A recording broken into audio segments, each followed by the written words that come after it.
Good morning.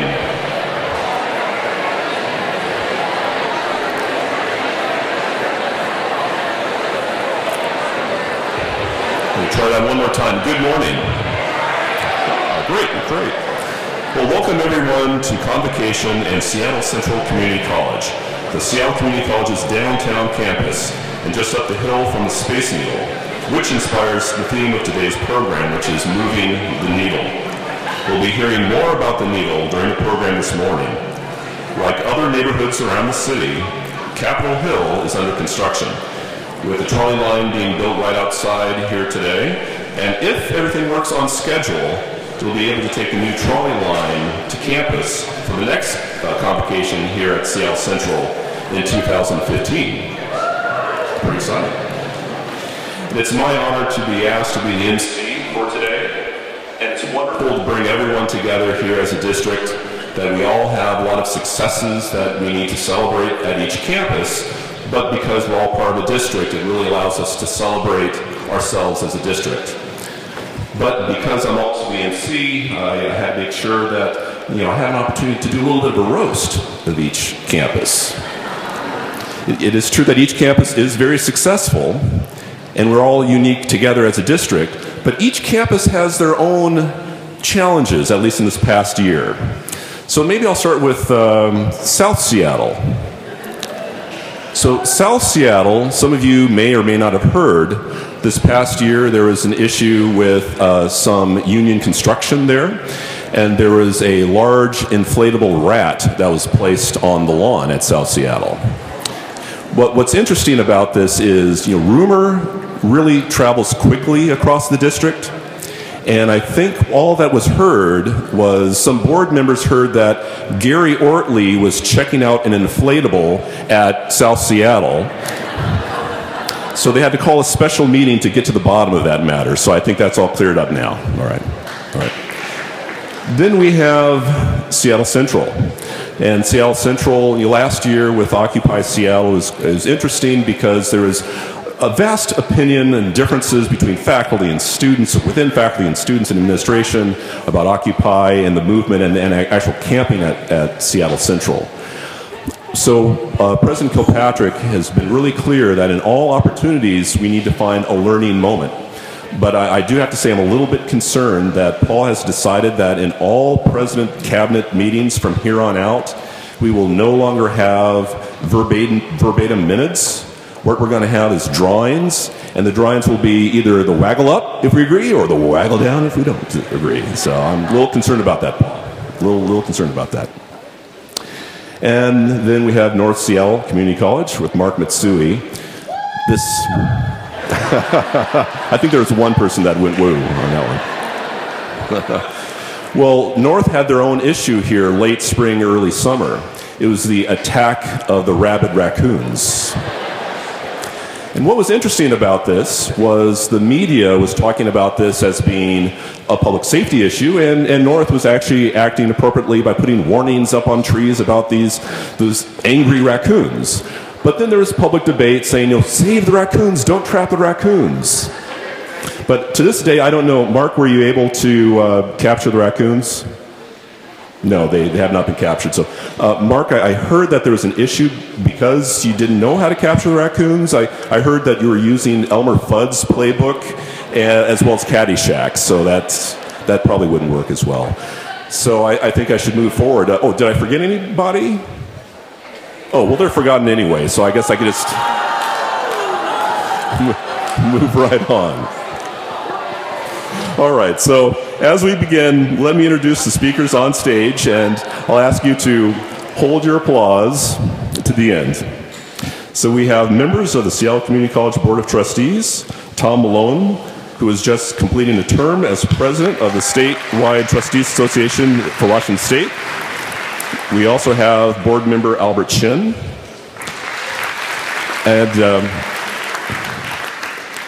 and unfortunately, our new chair for the Board of Trustees, Jorge Carrasco, is unable to be with us today, but he will be at President's Days tomorrow. I think all across the district he'll be at all the President's Days. We also have Seattle Community College Chancellor Jill Wakefield and a special welcome from keynote speaker Kay McClenny.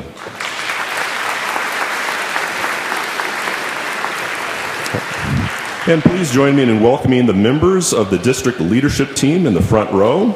Please stand when I say your name, and we'll, again, try to hold applause to the end. We have Gary Ortley at South Seattle. We have Mark Mitsui at North Seattle. We have Paul Kilpatrick at Seattle Central. And we have Al Griswold at Seattle Vocational Institute. A round of applause for them.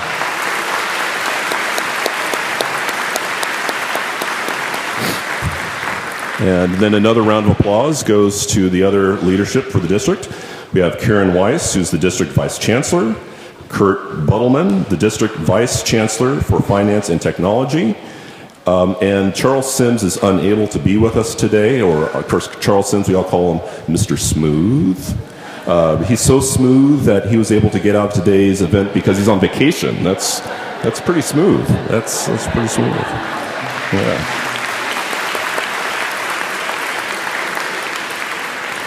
So now it's my great pleasure, and also he's my boss, so it has to be my great pleasure, to introduce President Dr. Paul Kilpatrick. Dr. Kilpatrick, just about 2.5 years ago, came to Seattle Central from Lake Tahoe Community College. And during that short time of 2.5 years, he has reinforced the reputation of the college as a center of learning and activity for students and for the community. Central welcomed hundreds of armed services veterans to campus this month with the second annual Seattle Stand Down event to help vets enter the next stage of their lives. Our community comes to Sunday's Capitol Hills Farmers Market here at Seattle Central's South Plaza. We also have a library that brought home the National Excellence in Libraries Award this past year. Pretty impressive. And we celebrated our past by marking the 40th anniversary of the historic 1971 sit-in by Asian students. Also, our international student housing opened this past year, and just this year we have a newly rebuilt wood construction center. Seattle Central continues its legacy of making dynamic history, and these are exciting times to be looking forward to the future for Seattle Central. Please welcome me and give him a good round of applause. He's my boss, Dr. Paul Kilpatrick.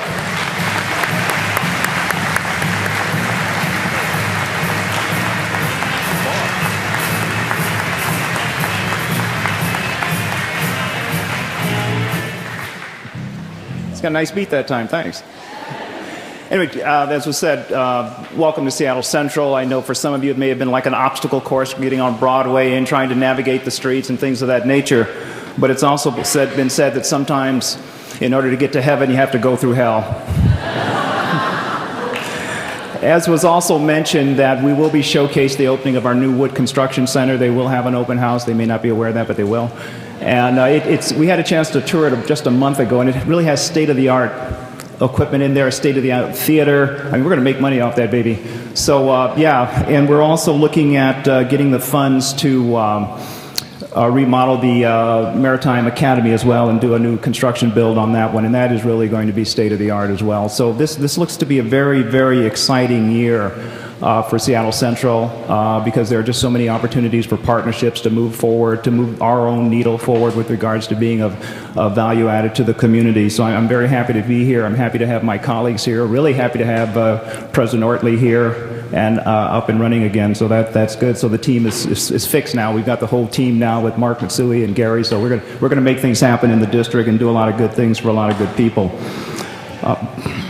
So with that being said, I know that the Chancellor has spared no expense to make this the finest convocation that we've ever had. Money was no object in order to get you here. We even used prime virgin vinyl on the floor just to protect it. So money was not an object.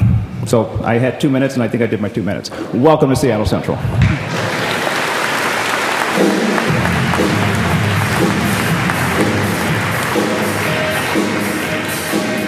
Good. And thank you, President Kilpatrick. So moving the needle is our theme for today. The Space Needle symbolized the 1962 World's Fair, with some of you know as which is called Century 21 Fair. And this marks the 21st Annual Trustees Lifelong Learning Award. So that's interesting how 21 works that way. The Board of Trustees established this annual awards program to help support the intellectual and professional growth of our district employees. Trustees read all of the nominations, which are submitted by you. The awards amount up to $1,500 as well. This is an opportunity to applaud those among us who have moved the needle towards success for students, the colleagues, and for the colleges. We have some outstanding examples this year, and trustees will present the awards. So now let me welcome Trustee Tom Malone.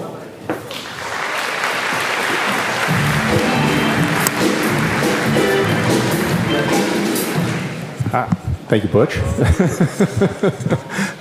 Thank you, everyone. Before I give the award, I just want to indicate I'm finishing my third term as trustee, so I've had the honor and privilege of working with you for the last 15 years. And I wanted to just offer my profound thanks to all of you. I've told some others that I've worked with over the years that I think that one of the most rewarding experiences in my life has been being able to work with all of you and all of the people on all three of the campuses, administration, faculty, and administrative staff. It's been an extraordinary experience. I've seen these campuses grow and change. I've seen the emphasis on the campuses grow and change over time to what you are today, which is one of the most dynamic and best college systems in the United States. So I did want to offer my profound thanks to all of you. I have just extraordinarily enjoyed myself, and I'll be sorry I won't be attending a convocation next year.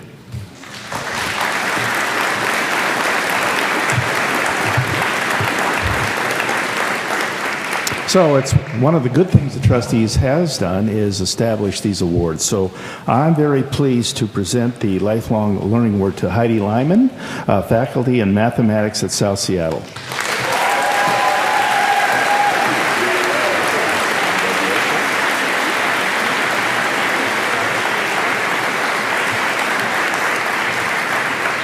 As some of you know, I mean, this is a particular pleasure for me because math has been one of my overriding concerns over the last few years, and I know that all of the campuses, including South, have really worked hard to transform their programs to be more innovative and effective than they've ever been, and the work is paying off.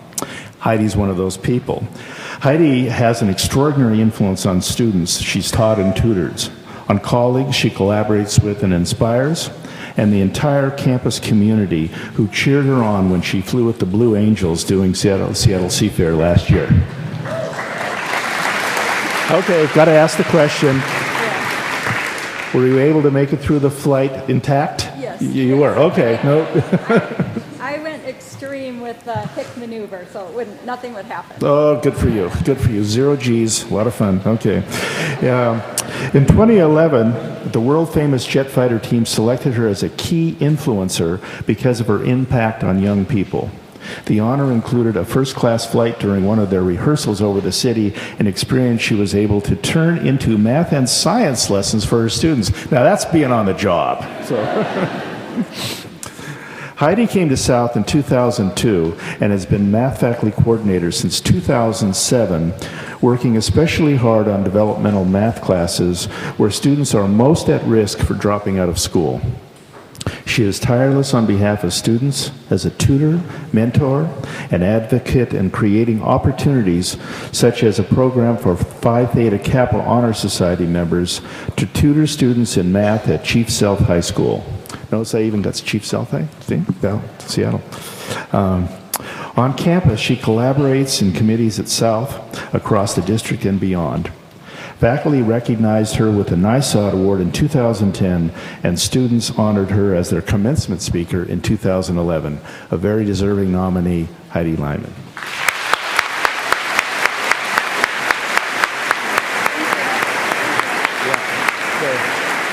Oh, there we go. Okay. Well, I just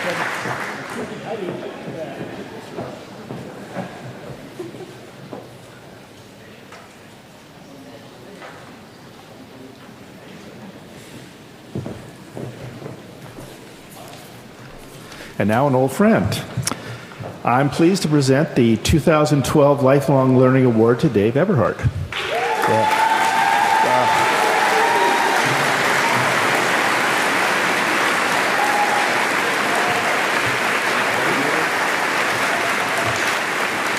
Yeah. Dave's a real crowd pleaser, all right. As you know, we got to work with Dave when he represented your faculty union for 1 or 2 years with us, so we got to know Dave pretty well.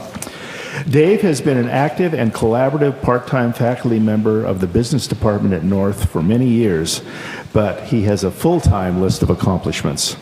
He's been coordinator of business for the last 2 years and recently took the lead in revising the entrepreneurship certificate courses Scope and Influence. Working with the President's Office, David helped develop and implement the Entrepreneur Success Center, a resource to help local business leaders to start or maintain their businesses. David collaborates on committees and works with industry experts, local business community members, faculty, past and present students, and campus administrators to improve learning opportunities.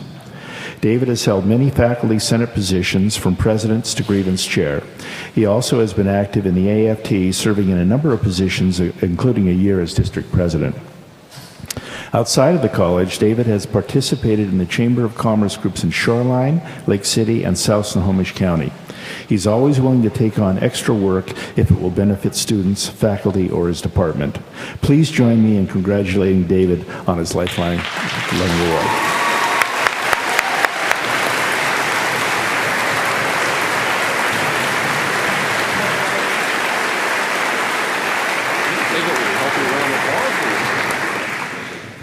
And it's now my privilege to introduce my fellow trustee, Albert Shen.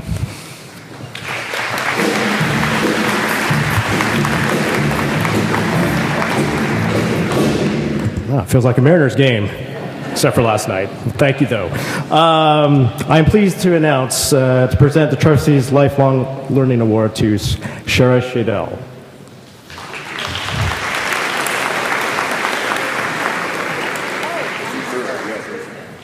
Did I get the wrong one? No, you got the right one. Oh, okay. All right.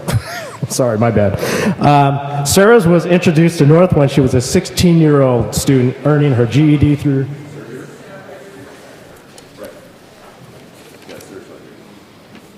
Okay, I got the wrong script, so this is Chris. Jeez, it feels like Monday, I tell you. All right, well, okay, let's try this all over again. Pleased to announce our Trustees Lifelong Award to Krista Kulis. All right, did I get it right?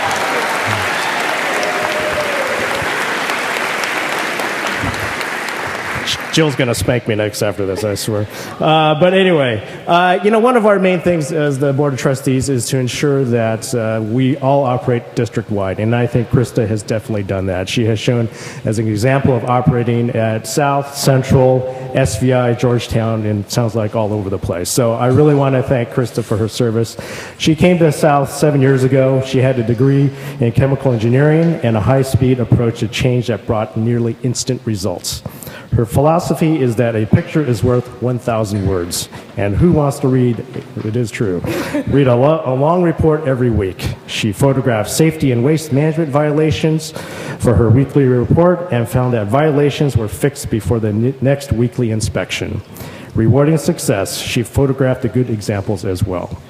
As a result of her enthusiasm, support, and knowledge, hazardous waste disposal costs dropped more than 50% district-wide.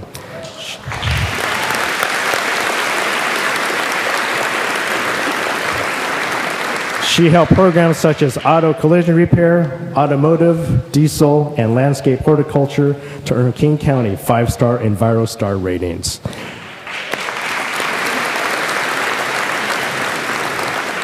In fact, she did so well, she was hired by Georgetown and Central to work on those campuses. Krista interacts with and implements safe practices from Labor and Industries, OSHA, and the EPA, and also chairs a safety committee and works on emergency preparedness planning. One of the secrets to her success, say colleagues, is the homemade chocolate chip cookies she brings to meetings to guarantee attendance. I would love you to bring some to our next trustee meeting if you can. Thank you. So please join me in congratulating Krista.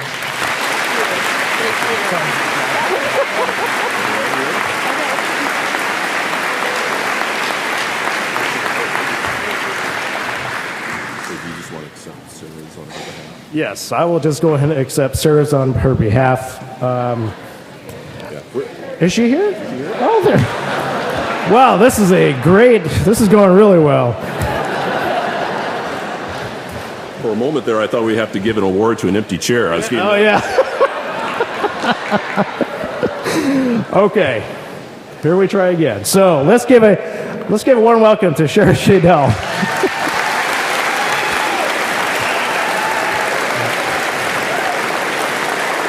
Sarah is a program manager and data analyst in the departments of grants and institutional effectiveness at North. Sarah was introduced to North when she was a 16-year-old student earning her GED through the Career Link Academy program.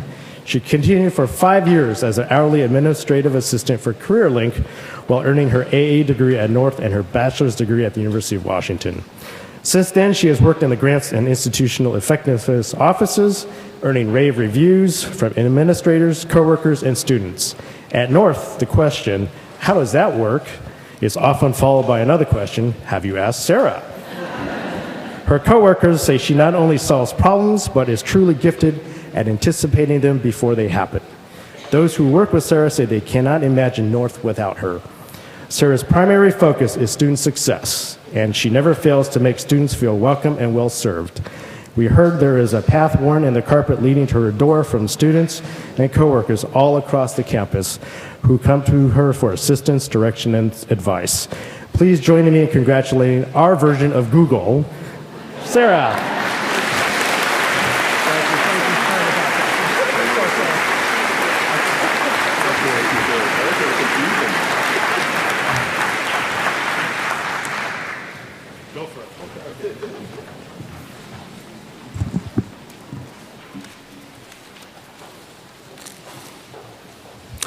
So once again, let's congratulate our award winners.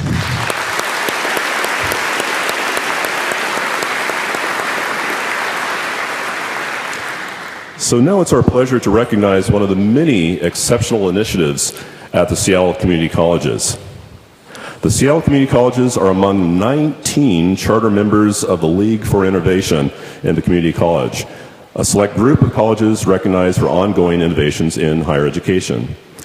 Every year, the League honors one important program from each of their charter colleges. The 2012 award selected for the Seattle Community Colleges is the Opportunity Center for Employment and Education at North Seattle Community College.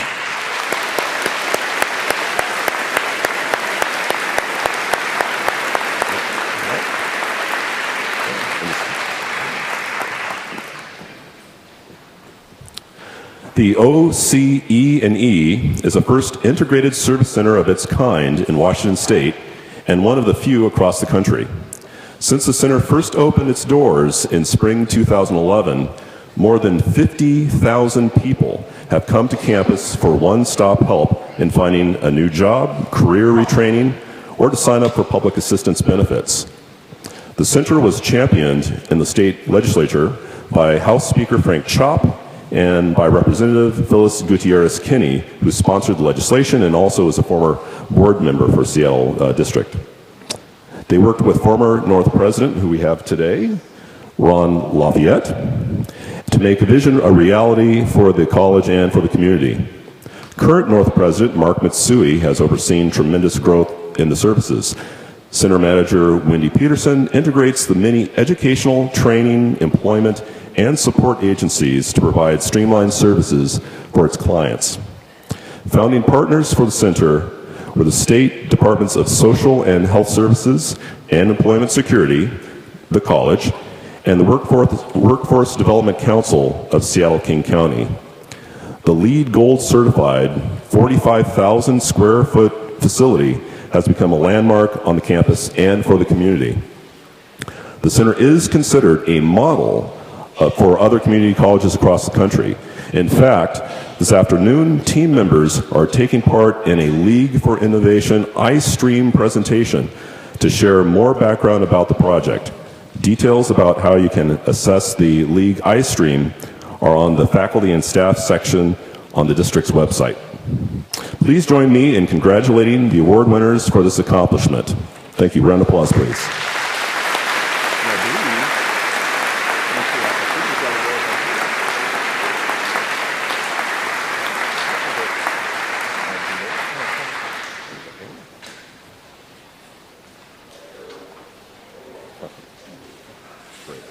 Thank you.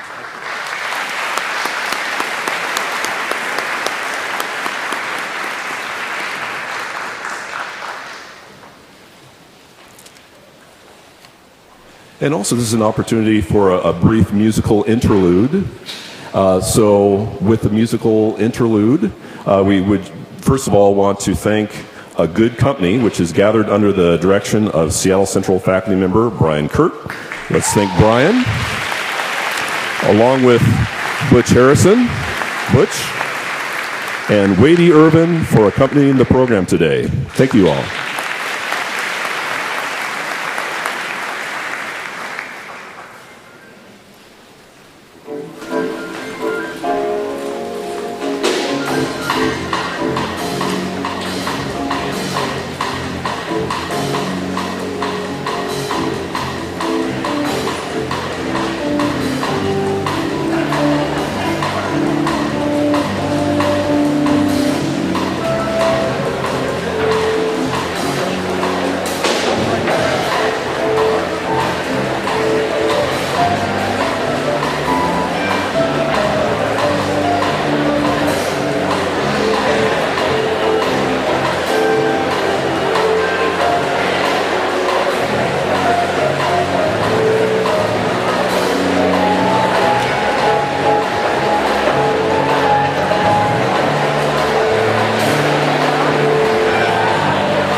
Let's thank the band. Thank you.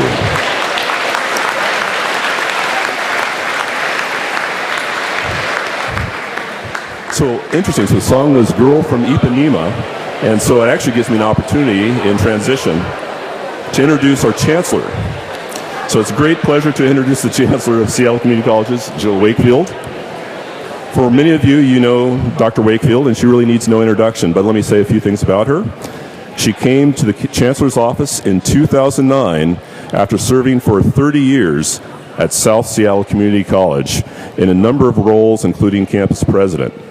Many of you also know her because she personally often calls or sends emails when she wants to congratulate you or learn something about one of your projects or programs. And I've been fortunate to receive a few of those cards as well. Thank you. Chancellor Wakefield works just as directly and closely with businesses and civic leaders, creating friends, partnerships, and opportunities for our colleges. Throughout her career, Dr. Wakefield has been our greatest champion for student success, and perhaps it's because she is a community college graduate herself, and she has served on the front lines in the offices and in the classrooms. Across the country, Dr. Wakefield is recognized as a representative of our region, or our region's colleges. From the start, she has been an advocate for progress, advocate for innovation, and advocate for success. Please join me in welcoming Seattle Community College's Chancellor, Jill Wakefield.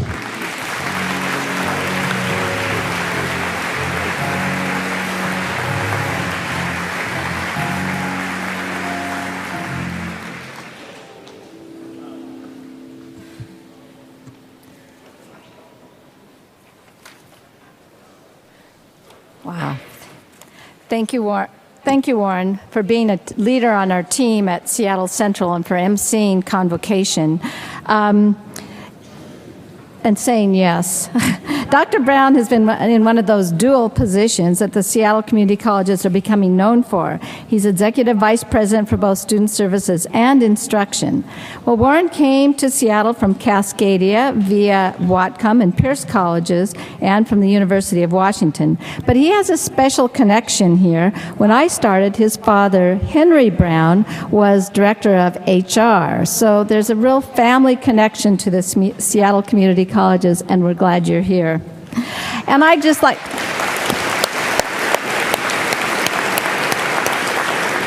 So my real goal is, as I'm thinking, you might, at the end, we're going to have a drawing for dinner for the Space Needle, but I'm thinking second prize, Warren's voice on your answering machine at home. So I'm thinking that, or maybe that's the first prize. So anyway, well, good morning and welcome to our new school year.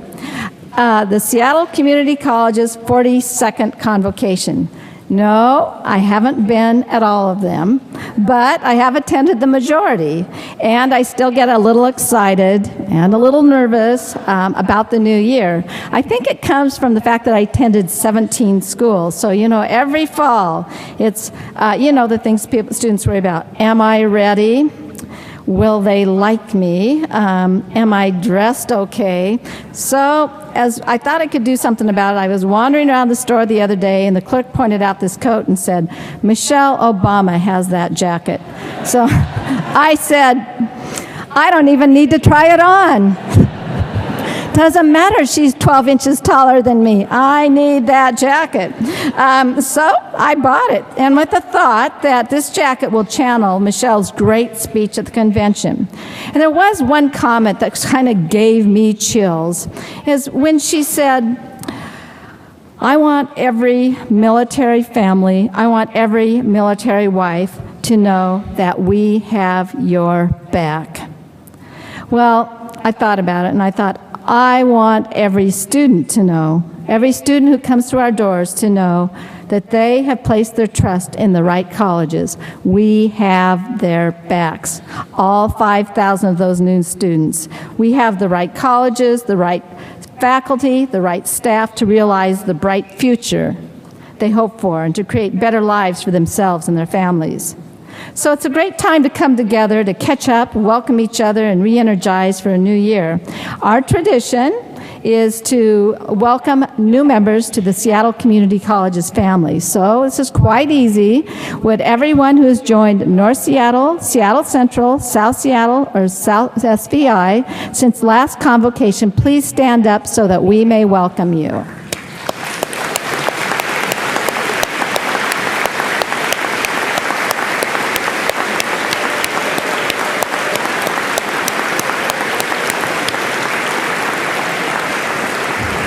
You made a great choice coming to our colleges. Now, with that group, please watch this group closely. Would everyone who's been with our district for 20 years or longer please stand up?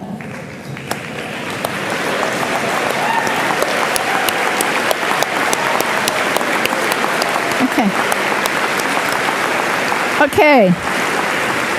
My advice, first group, get to know the second group. It will save you a lot of time, energy, and faux pas. So, the other thing is I have one of those things that I felt bad about the last couple years. In the last few years, I focused on 3 colleges on my convocation without specifically calling out the great work that's done at SVI, the incredible faculty and what they do. Would the folks from SVI please stand up so that we can thank them?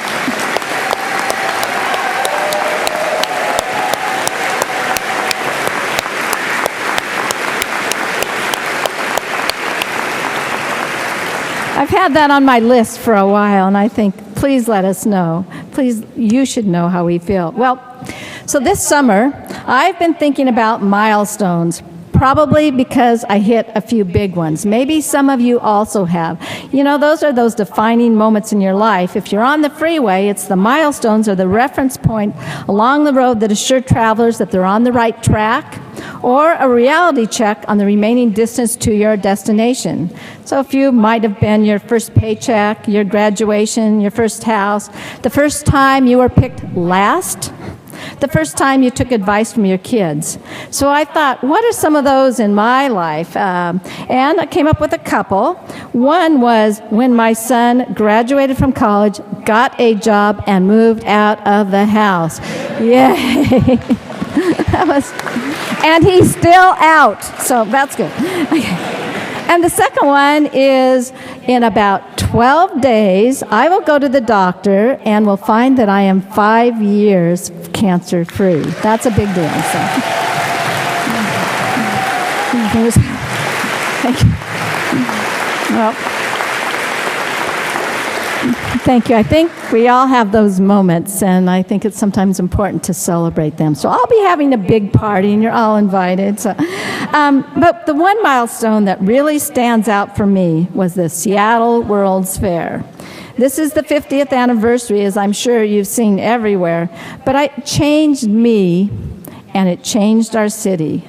Well, lucky for all of us, I found the old Kerfman family videos. So I thought you'd love to see them.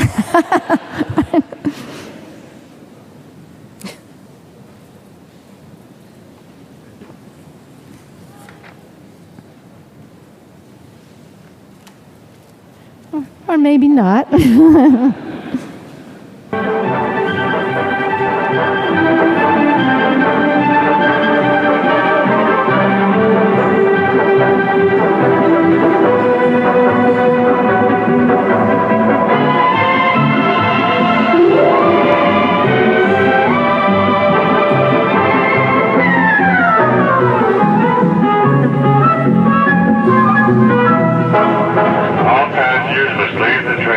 Terminal. Round-trip passengers turn to your left as you leave the train.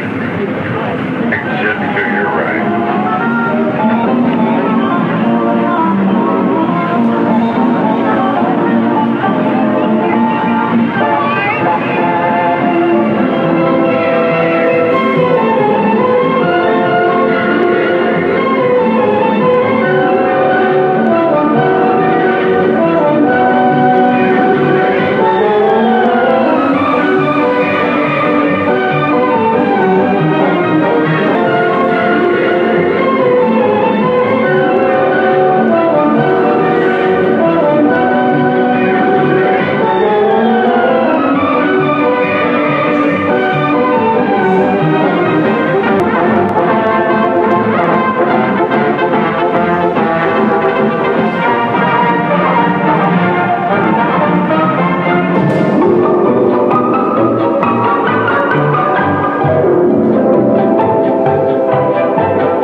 can look through the eye and you're seeing it all. Yes, you're seeing it all. As the present unfolds, what the future beholds, you're elated, fascinated. Okay. Thank you, SSCTV. And I know what you're thinking. 50 years, she hasn't aged a bit, so. So when we saw the Space Needle and we rode the monorail and visited the Science Center, we knew that the future was there. We just had to invent it. It was a turning point for our little city, establishing Seattle as a city of innovation with a vision for the future. If we just worked together, we could accomplish any challenge. Without the fair, I often wonder if Microsoft, Amazon, Starbucks, or Costco would have been founded here. It was a time when the Seattle community colleges were a gleam in the cities and the school district's eyes. The beginnings of our college district, where somebody figured out that none of the exciting visions for Seattle's future were possible unless we made higher education and training available for everyone in our city. So we opened our doors in the late 60s, and since then have served nearly 2 million students and have a $1.1 billion economic impact every year. Today we are in a great place, Seattle. One reason Seattle's great is because of Seattle community colleges. We serve one of the most innovative and educated cities in the country. Think about it. We could be in Cleveland. Is anyone here from Cleveland? Nothing wrong with Cleveland. Sorry, John. See, John's here, not Cleveland. So, okay. Where education is valued. We're one of the 4 fastest recovering economies in the nation. 67% of all new jobs are in the state are in King County. We're the #1 transfer institution to one of the best universities, not just in the nation, but the country, but the world, the University of Washington. Forbes found us to be the coolest city, the fittest city, and the tops in manufacturing jobs. So other rated Seattle #1 for small business vitality and entrepreneurships. The Seattle community colleges are key to the educated workforce that's so critical to the bright future for our community, because we know the workforce for tomorrow is in our classes today. Well, those of you who know me will know I love numbers and data, and moving the needle is the coolest thing ever, and closing the loop. But when it comes to September, I ignore them all, and I get face-to-face with as many students and alumni as I can. It's how I get ready for the new year. So this is what I've heard just the past month. So last Saturday, I had a chance to attend the UW football game, and there was a big event where they were featuring students. The one student, the new UW student they featured as the success story, just happened to have graduated from Seattle Central. I'm pretty sure there's no way he would have been enrolling at the University of Washington without Seattle Central. I think the wrong people were bragging. In Vietnam Global Impact Program, I had the opportunity to participate in that. It's an amazing program. But the students and faculty I met there just inspired me to do everything I can. I met Karen, a nursing student from North, who's been completing her prerequisites for a nursing degree for 2 years, and now she's in the program. She was scared to death when she went to North because she's an older student, she has children that are grown, and she said she's done nothing but fit in. Everything has been perfect. She couldn't tell me enough about how North had created such a great experience for her. You probably know who she is, and you're going to love her. But during that trip, I also met a faculty who helped me on one of our 2-mile treks. And this one happened to be through the kind of mud that pulls your shoes off. I don't know if you've been in that mud before. It also had a number of leeches in it. So this faculty member helped me by taking the leeches off my feet. And the prescription then, what you need to do is to spit on it. So he not only took the leech off, he spit on my foot. And so I can only tell you that if he would do that for me, I can only imagine the lengths he'll go to help students be successful. And no, I'm not telling you his name. I'm sorry. I was so impressed and thankful. And then I came back, had a visit with my dentist, my wonderful dental hygienist, Rhonda. I just happened to meet her, knew a dentist, and she told me how she'd been through the dental assistant program at SVI. And then she'd gone on to do dental hygiene at Seattle Central, and she's now on to getting her bachelor's degree. And it was the best dental appointment I had. She didn't yell at me because I hadn't flossed. She told me how we could do it better. I thought, I'd love to see her in our classrooms. Well, then last week, I had lunch with Christian Guerrero, class of 2005 at South Seattle. He's been featured on 2 NPR stories recently, and I kind of want to tell you just a little bit of his story. So he came to South to be an engineer, a pretty audacious goal. So do you know where he started? GED. Okay. Then he moved into the transfer program. You know where he started? Math 084. That's one heck of a long ways from an engineering degree. He lived in the tutoring center. He spent hours with faculty when he didn't understand concepts. He became active in student government. Faculty had review sessions in coffee shops. He attended every one of those. He got to know the staff at the college, and he attributes his success to faculty but the librarians. He thinks they made the real difference. Also student programs, advisors, even the college president and vice president who made him feel special. So he transferred on to Seattle U and was hired as a mechanical engineer at McDonald Miller in 2007. And then his world changed. In 2009, he was laid off.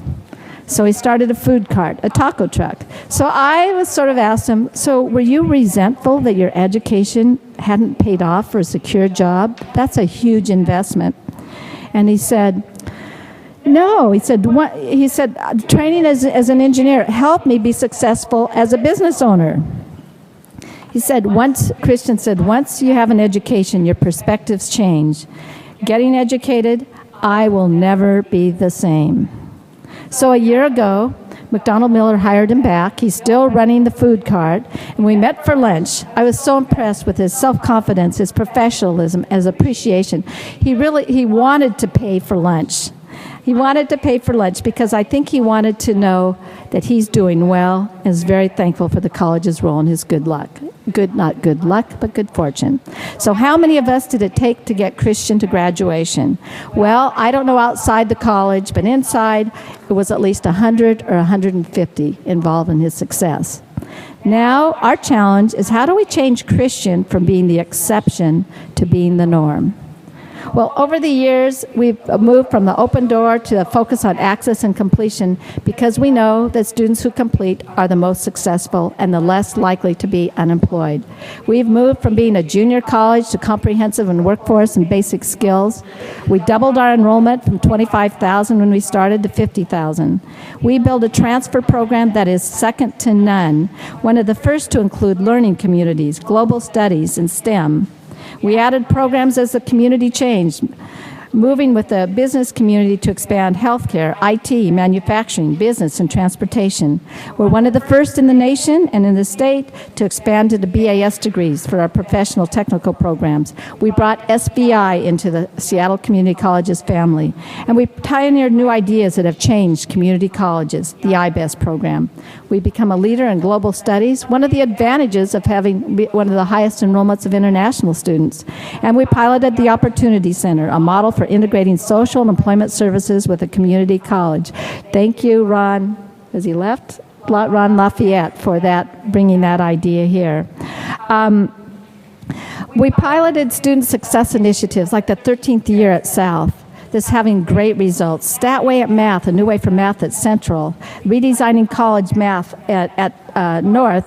Bright Futures at SVI. And the Running Start Transfer, the STEM program in the district, as well as Compass Preps, mandatory orientations. Why? Once again, the longer we can keep students, the more successful they're likely to be and the more likely to stay employed. We know it's hard to move the needle, but you're doing it. Just in one example, is completion rates have gone from 3,000 to 4,700 in the past 5 years. Well, we've talked about where we've been. Now I just want to talk about where we're going. First of all, enrollment. We've had incredibly strong enrollment. But we're experiencing the impact of being in one of the strongest economies in the nation and the highest tuition rates. Some students are getting jobs, others just can't afford to come to college. We'll see record numbers of international students, but those from local look to be down. Numbers are down. So we've expanded marketing efforts.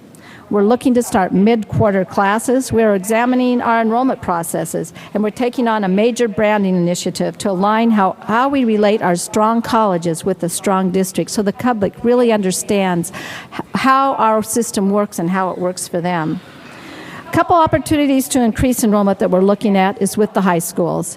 Today, about 25% of the Seattle public high schools come to us, just 25, and about 50% of them are college ready.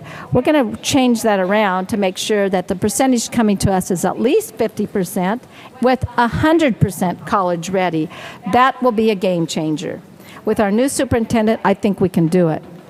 Also, today there are 45,000 people in our city who are unemployed or underemployed. We're looking at how do we reach these people and help them get the skills for the family wage jobs. The Pathways to Careers Initiative, a partnership with the City of Seattle and community-based organizations, is designed just for these adults to allow them to balance work and family with school. We're also looking at the areas of biggest growth from now to 2020: healthcare, social assistance, computers, business services, IT, transportation, trade, and industry. All those jobs need post-secondary education. Another opportunity is students of color.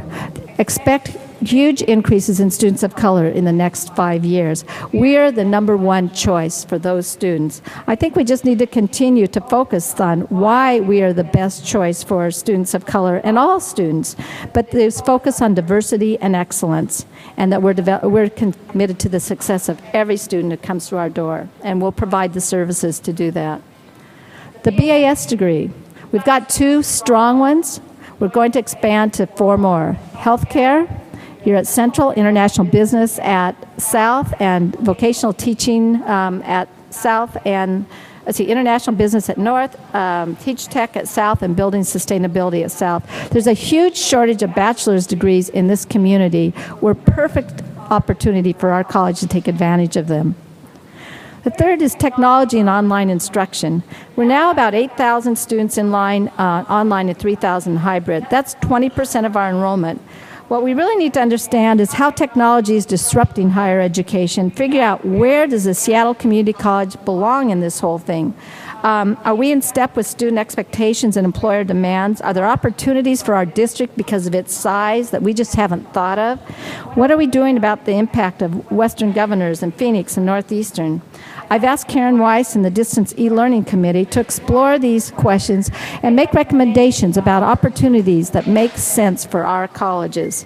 I do know one thing, that if we do nothing, it will have terrible negative impacts because so much is going around, and the opportunities that are here today won't be here in a few months or a few years. So, money, budgets. I always talk about this, but I kind of feel like we have to, because last year we said we have 0 more cuts to higher education.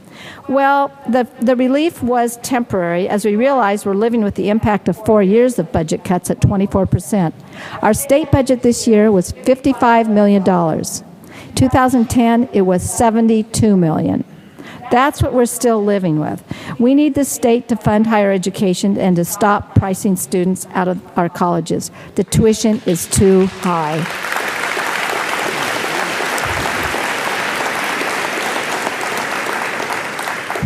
Funding has gone from 70% of the state budget to less than 50%.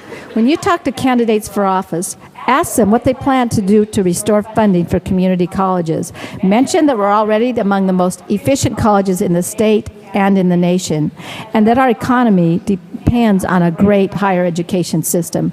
I've heard a lot of talk, but I haven't heard specifics, and I think it's going to need new money. I don't think you can just transfer money from one to the other, so you might want to ask them about that, but everything I heard, it's not a shell game. We need money to support education.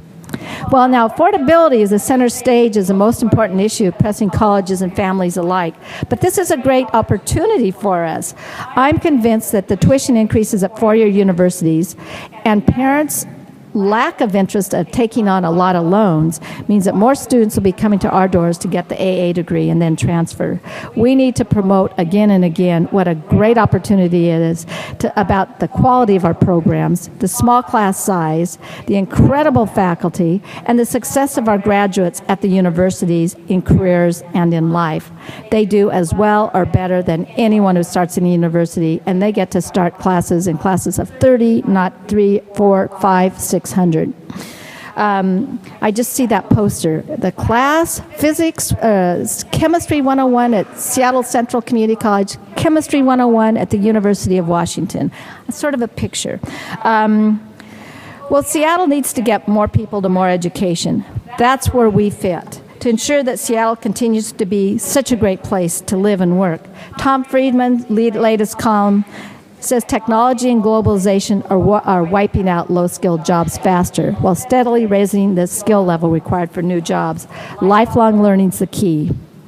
We need to prepare more of our students for new jobs because they're being created in the world fueled by new technology. We are in such a perfect place to invest on the front lines, to help people invest in our greatest challenge, the real need for ever-increasing numbers of citizens with college-level learning. We'll accomplish much of this through partnerships like the one 250 business and community leaders came together last week on the Pathways to Careers to develop partnerships to ensure that our graduates have the skills industry needs, to make sure that no job goes vacant because we haven't provided the skills to equip the students with the skills they need. So I'd like to talk about just one more partnership, and I'm calling it negotiations. Maybe not everybody refers it that way, but it is. We're in negotiations with faculty and classified staff. This is hard work for every person involved as we seek to develop contracts that address the needs of our employees, our students, and the colleges. If you are serving on one of those teams, for administrative, faculty, classified, would you please stand up and let us thank you for the time, the energy, and your commitment to getting this thing right?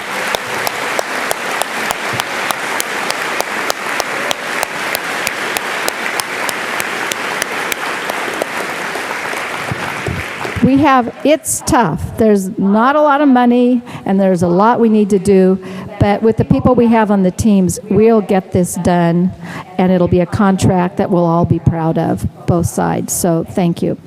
Now, as we start the new year, I just wanted to say that I feel blessed to be working with the Seattle Community College District and have been here for many years. I want to thank you for dedicating your lives to our community, our colleges, and our students. You know, last year, 5,000 students, many of them like Christian, Rhonda, and Karen, completed their programs of study. I think I have Christian when he graduated. Today, we're pleased. We're trying to get all of our students to that, not just 4,000 or 5,000 or 10,000. That's where we're aiming. That's where the needle's pointing. But today we're pleased to have two of our students with us to share their milestones. Alyssa Young starts classes next week at North, and Marcos Koo continues his study at the BAS degree program at Central. In a little while, they'll share their stories and milestones so that we can learn more what we can do to ensure their completion. Thank you for being here.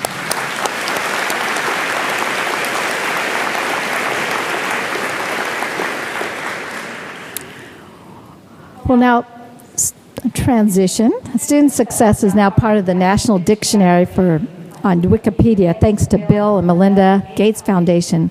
The White House initiatives and the leaders like Kay McClenny, who is one of the top experts in the country. For community colleges, the National Center of Research and Intensive Study is the Community College Leadership Program at the University of Texas at Austin. Kay is a longtime researcher, learner, leader, and friend. She focuses on student success. We're so pleased that she could be with us today. She's worked with Seattle Central as part of the Achieving the Dream initiative and also helped our district move forward when she spoke at our Convocation in the early 2000s. She's written a book with her latest findings, and even though she uses statistics and data to prove her points, you know that she speaks from the heart. Kay will be sharing her recent research and some videos from this morning. Please welcome Dr. Kay McClenny.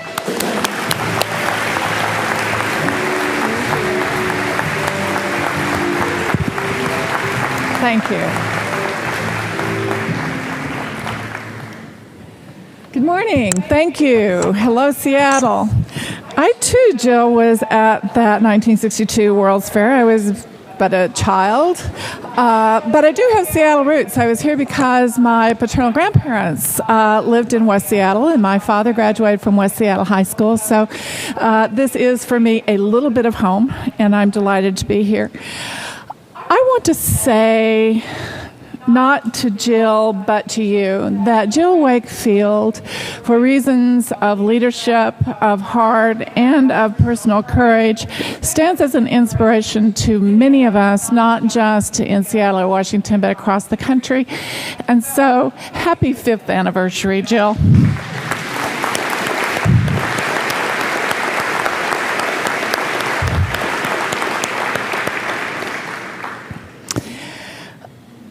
Part of what I should tell you in addition to Jill's introduction is that I have a well-earned reputation for both being a passionate advocate for community colleges and also a critical friend. So I bring with you some things that probably none of us really want to hear but need to. I should say to you this: I am firmly convinced that you and your colleagues across Washington and the nation are doing some of the most important work in the United States of America.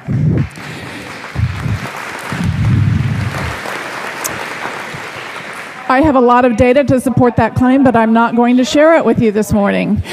However, if you join me in that belief, then I hope you will join me also in the conviction that if indeed the work is that important, we need to do everything we can to do that work at the highest possible level of quality. And that quality, for me, is defined in terms of the experiences of our students. What happens to our students as they move to or through community colleges, or more commonly, don't. And what kinds of success and completion we together can produce and improve for those students. So I'm going to put this a little bit in national context. You're working on this, you're working hard. I've been reading and hearing about the work that many of you are involved in to create new, coherent completion pathways for students in the Seattle community colleges. You are not alone. There are colleges across the country who are engaged in this new work. I've spent the last year and a half co-chairing a group called the 21st Century Commission on the Future of Community Colleges. And we've looked at volumes and volumes of data, of reports from think tanks and research groups and the like, in order to see what the context is for this work. This is a statistic that caught all of us by the heart and grabbed us and wouldn't let us loose. It has never been the case before that a child born poor in America is more likely to stay poor than at any time in our nation's history. Per capita family income in the U.S. has declined 8% since 2007. The U.S. long, for decades, the leader in terms of educational attainment rate of our populations, in part due to our commitment to community college education, now ranks 16th in the world in terms of the education levels for that 25 to 34-year-old age group. Now, if you're in my age group, you don't need to admit this, but if you are, we are still the most educated population in the world. And so what that means is that America is no longer able to make the promise one generation to the next that you will be better off than your parents. This is the American dream. The American dream is really about intergenerational upward mobility, the promise, the contract of each generation to its successors that there will be opportunity for a better life. That is a promise that is at risk, and the Commission concluded that that American dream is therefore at risk. We concluded that because a highly educated population is clearly the key, clearly the pathway to the middle class, clearly the pathway to economic growth, and to a vibrant and viable democracy, we can, as community colleges, help reclaim that dream. In fact, I will say to you that if we're going to restore the middle class, if we are going to restore that contract, that promise of intergenerational upward mobility, that work is going to be done in America's community colleges. However, yeah, thank you.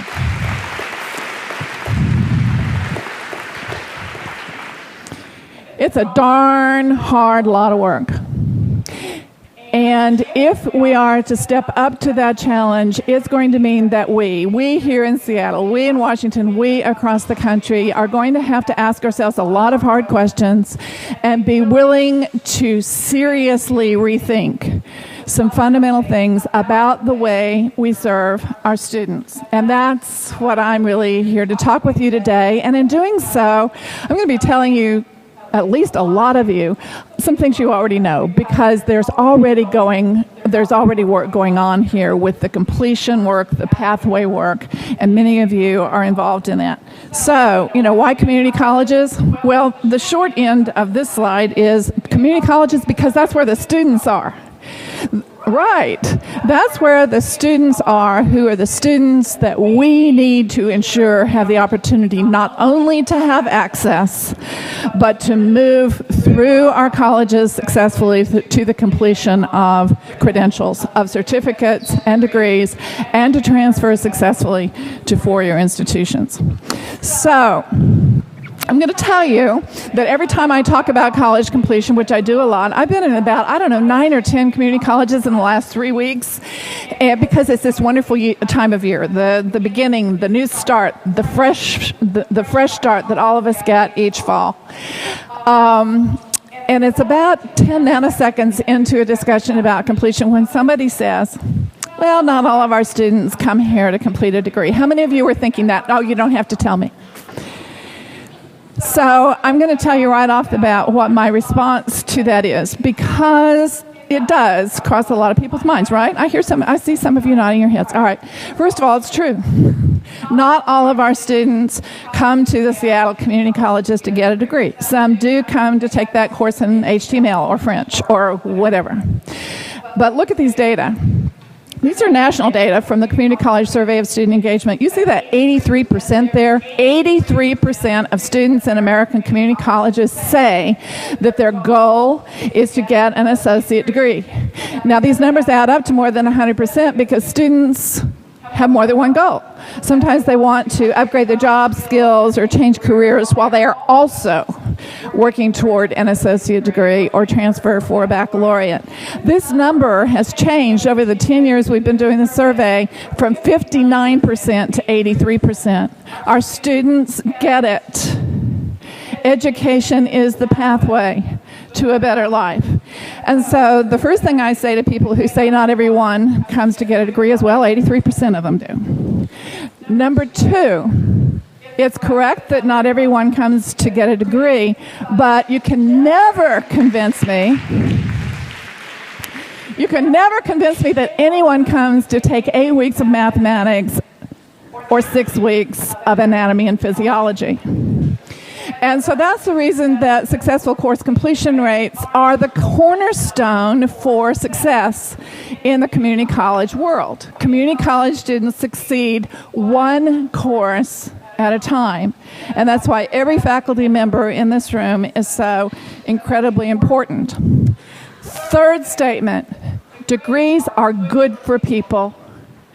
Data all over the place tell us. Let me give you this in one run-on sentence. The reason we care about educational attainment is the more educated a person is, the more likely that person is to be gainfully employed, to be earning wages that will support a family, to be paying taxes, to be able to care for the health and educational needs of his or her family, to be participating in the community, participating in the democratic process, volunteering in the community, giving blood, voting, and conversely, the less likely that person is to be publicly dependent, that is on welfare or in jail. End of run-on sentence. Got it?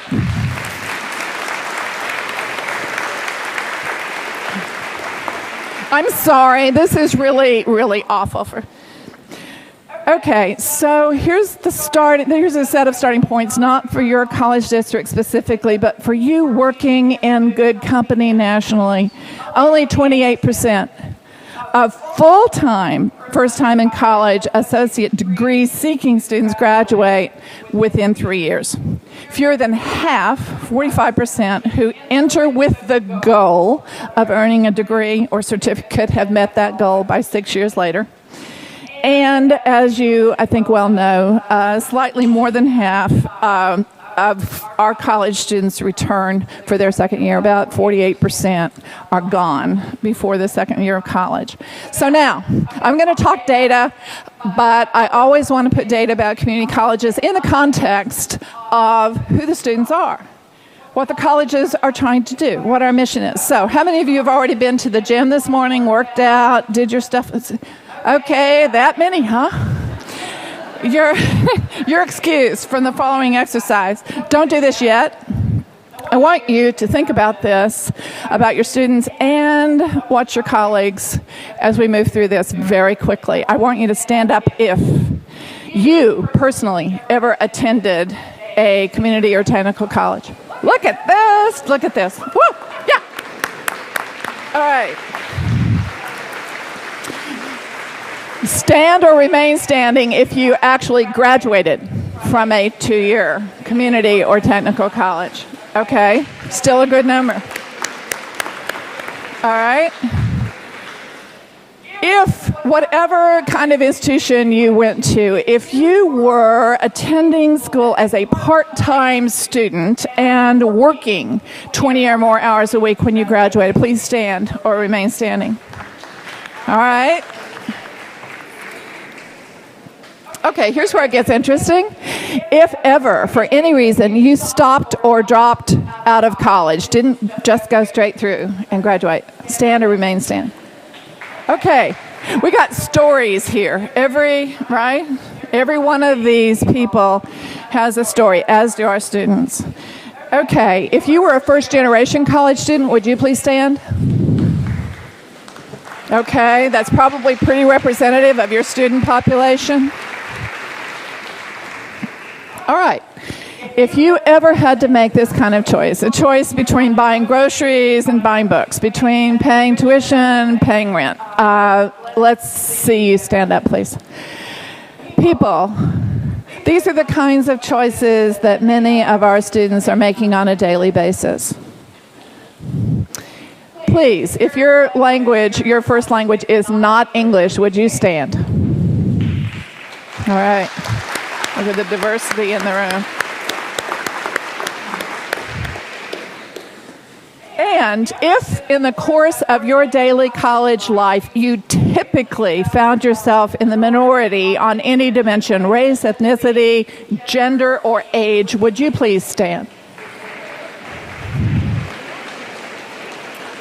Okay, yeah. You like the exercise? It's good, huh? All right, we've got a lot of experience in this room that we need to use of people who know what it's like to be different.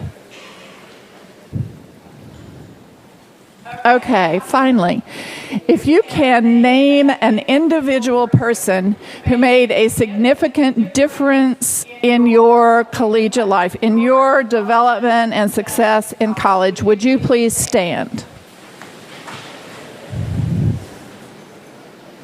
Okay, think about who that person was and what role that person played in your development, and hold that thought and sit down. Thank you.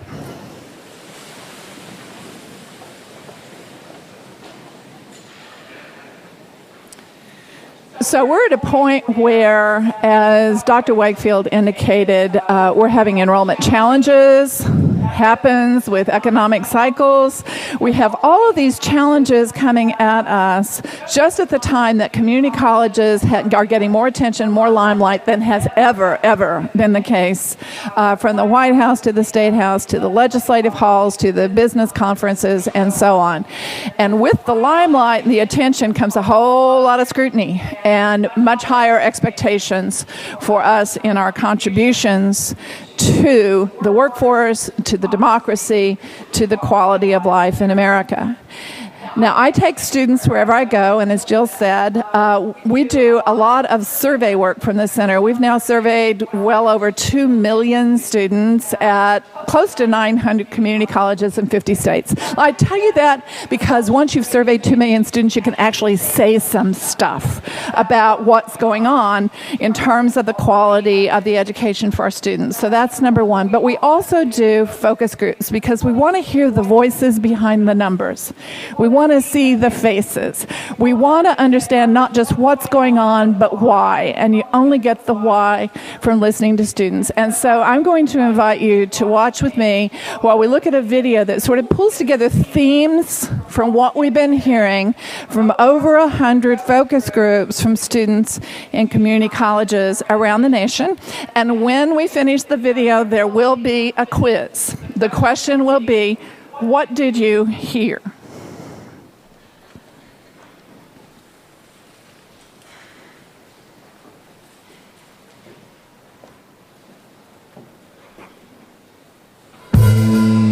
I've been warned about all the challenges. I don't understand what they're saying. I feel like I'm just floating. Math class. I want to be a math teacher. I thought I did well. I just can't wait. I'm ready to go over there. It's pretty exciting though, because this is the next chapter of your life, and I'm just really I'm excited, like the energizing bunny. I want to be a coach. I have like a bunch of different things that I want to do. So. I want to be an architect, and being an architect, you need education also. And I remember that I was so happy to come that I came 5 months before I had to. Just since I was young, I was always been first. I just love to learn. So I've always wanted to go to college, but I've had kids early, so I had to, put them first. So I get a better job and take care of my family and show my little baby boy. If I can do it, he can do it too when he gets old. I decided just to do it this year. I just couldn't, hold myself back anymore. Really, nobody in my family ever graduated from college, so it's like I'm gonna be the first. I plan to just have my own business. I don't plan on to be working until I'm like 60 years old. I plan to retire when I'm like 40, 45 at the latest. That's my goal.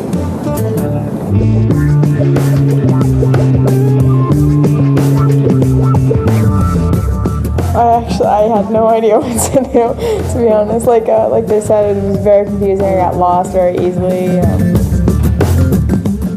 I found that trying to navigate their webpage is like trying to figure out a calculus problem when you have no clue what calculus is. But even though I had a map, the building is just, they didn't have like room numbers, and there were like 3 floors to each building. Gotta come back at least 30 times before financial aid, registration. You gotta come back a lot of times. They do, I think they have some sort of orientation here. Like I said, I didn't really go. I just ended up sitting in a room, and then she just started giving people papers. I'm like, where am I at? And then she says, oh, you're in orientation. I said, oh, I accidentally filled in orientation. So I got that out the way on accident.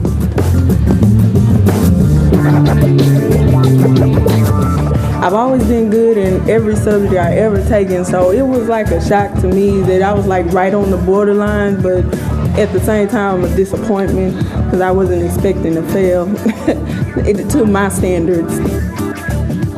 When I first took it, I kind of was bummed out because I tested, the bottom English, bottom math, thinking, wow, I got to start at the bottom. I had to say, I'll probably be in school here probably like 3 or 4 years before I even get to my nursing program. Unfortunately, they weren't as much help as I would hope. I mean, they registered me for the classes, but they didn't really give me a direction that maybe I could, go in. They just signed me up for in general courses, and he didn't talk to me anything about making a plan. That was a personal choice. When you go in there, they're just gonna do the basics, like set you up with the basic classes, but they're not gonna show you, oh, you need to take these classes to get towards your major. Then you might end up scheduling classes that you don't necessarily need.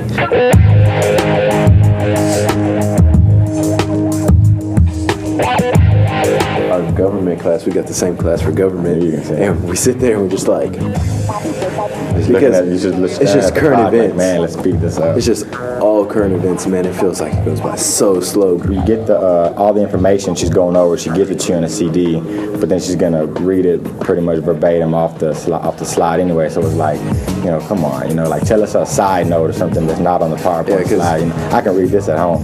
Where they have a set speed, I guess. Yeah, and so as you learn it, you can't even retain it because you got to go to 3 more chapters. And if you don't understand what they're saying and that's at speed, then you can kiss it to a W. So different from just go from not studying at all or not reading to having to read and having to study and learning. That's a difficult process. Or high school didn't prepare me in a way for that. I had been warned about all the challenges of college, and I believed that things were going to be a lot different, a lot harder, but I still didn't prepare. And I'm kind of having trouble because of it, just keeping up with my work and stuff. They just keep telling you, if you ask them your grade, and they might tell you, but you might not understand it. They'll tell you, hey, you need to do this work. You might, oh, okay. So, what's my grade? I feel like I'm just floating, man. So I'm not doing any greater than I should. I don't think. Maybe so, but you got a 1700 out of a 1900. I'm like, I don't know what that is. And then you just have to find out at the end of the semester, and then you'll be surprised.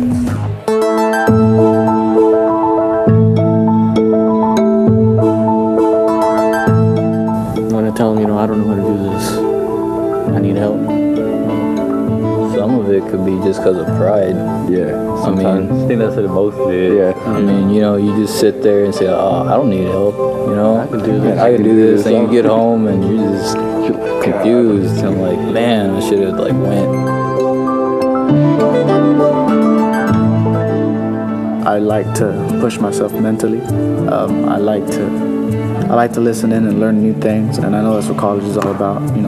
They teach me stuff high school won't, and I'm all about learning new things. I love education, so I have to admit I was nervous too, like any incoming freshman, but it's just you just got to see it as just another day at school. So you just adapt to it. I did. It's easy. It's just a lot of homework. I don't like homework. School's all right. I like it, but it's just it's not for everybody. And I guess I'm just one of those people that it's not for. Maybe sometime later on in life I'll pick it back up again, but just it is what it is. I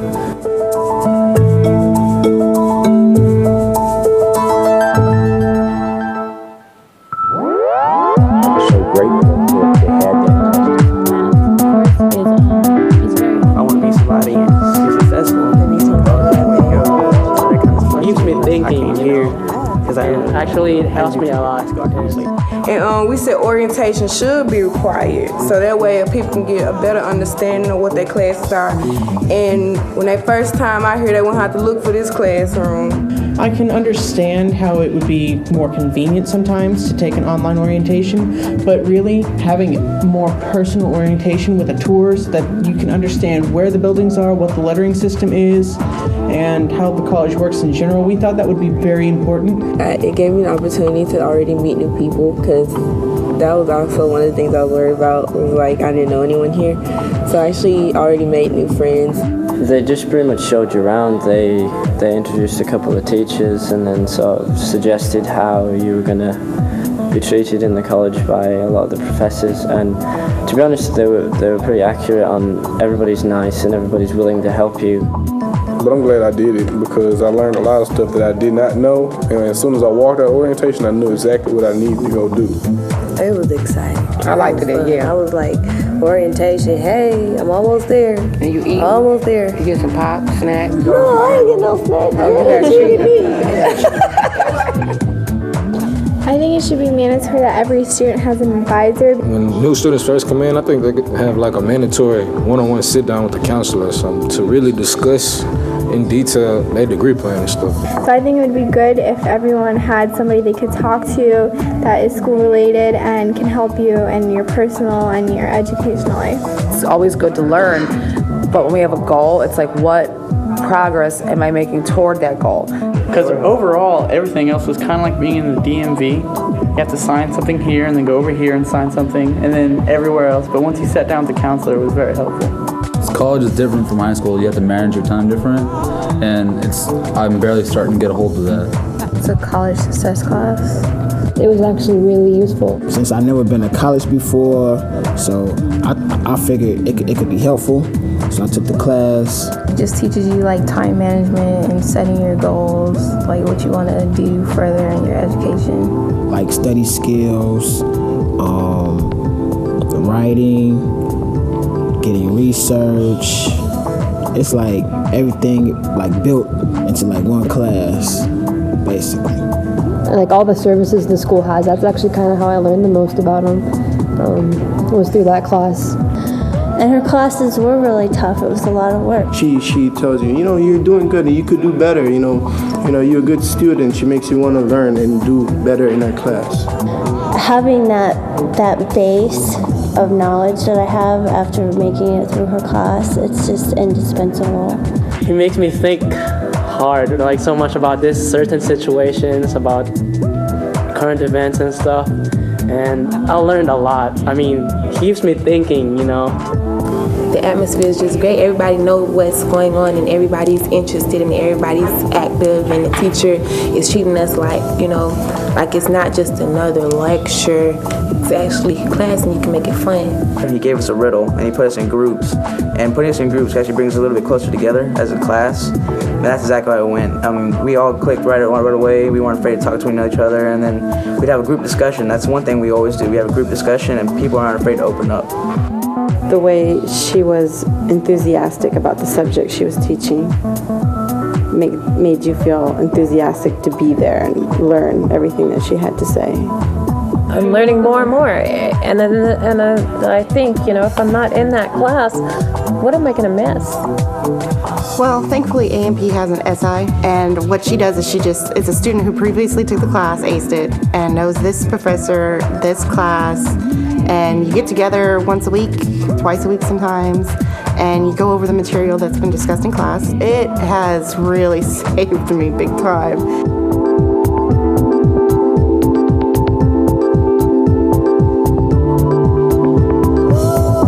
It's really, really like a community. And, the old saying is it takes a village to raise a child. Everybody in the village is helping out. And it goes from, deans, president, down to career services, people in student life. I'm looking to get my PhD in psychology.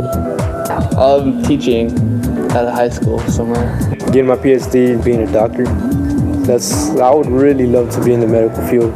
They need to remember that they hold this person's futures in their hands, and this person's future in their hands, this person's future in their hands, in their hands, in their hands, in their hands, in their hands, in their hands.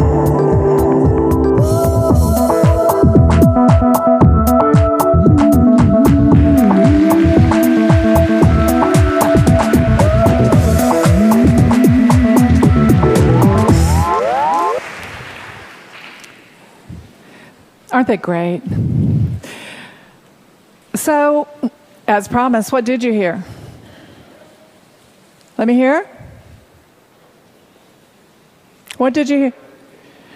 Mandatory orientation. Thank you very much. And so I will use you as an excuse to say that students, some of you have heard me say this before, it's going to be on my gravestone.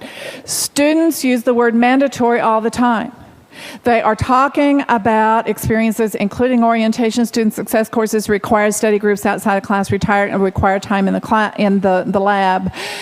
They believe that if we, educators, know that there are experiences they need to have that are going to make them more successful as students, we should require them to do it. And thus we come to the phrase that no one can escape a Kay McClinney room without hearing. And it is, some of you help me with this, students don't do optional.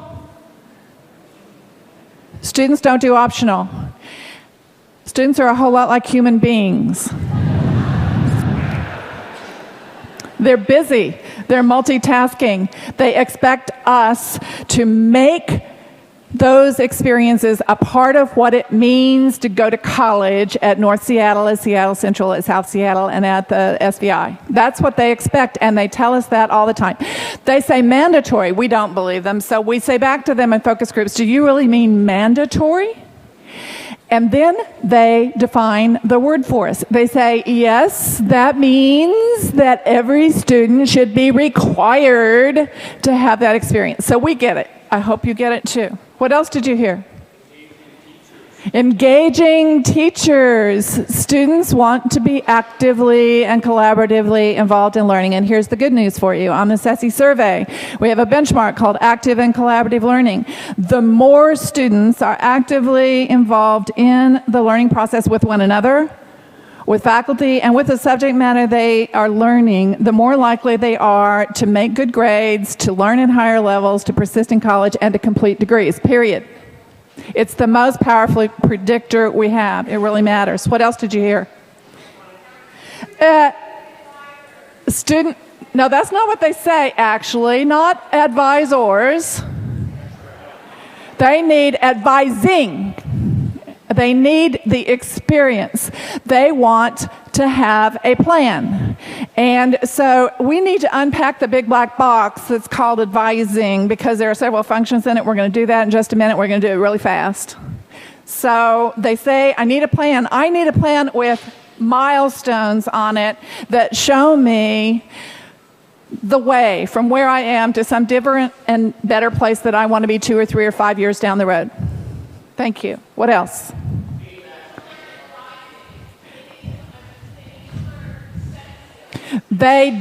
They need to learn how to be effective, successful college students. They do not arrive here knowing. We expect our students to know a whole lot of things they actually have no way of knowing. And so when we say, what do you need? They say, help me learn how to be a good student here. Correct. All right. So this is going to be a breeze through. I want to tell you that from the work of the center, from the work of the Community College Research Center, from a lot of places around the country, including Achieving the Dream and the building bricks of completion by design and the like, we're learning this, that there are some promising practices out there, evidence-based educational practices, but what we're concluding is that it's probably not the particular strategy or program or practice you employ that matters as much as the major features of whatever strategy you employ. And so you can get all religious if you want to about learning communities or supplemental instruction or whatnot. And those are good strategies, but what really matters is, do they incorporate these design principles? Are you with me? Okay, so these are the kinds of things we're looking at in whatever kinds of pathways you design for students at the Seattle community colleges. We know that engagement matters. The more engaged students are, the more involved, connected they are with one another, with teachers, with advisors, with the subject matter, the more likely they are to persist and succeed. And that's why your colleges have been involved in our surveys and are naturally using the data every single day in your classrooms to make things better for students. But this is what we really know. And this is why you hear so much talk about design. Because of who our students are, because they have jobs and families and community commitments and church commitments, they're not going to have an effective educational experience just because we're nice people or even because we care about them and care about their future. They're going to have an effective educational experience because we purposefully, intentionally design it to be so. It doesn't happen serendipitously. We also know that one of those design principles that you saw is about focusing on the front door, a strong start. We hemorrhage students in the earliest weeks of their community college experience. Do any of you know James? Somebody like James? Yeah, James was gone in November.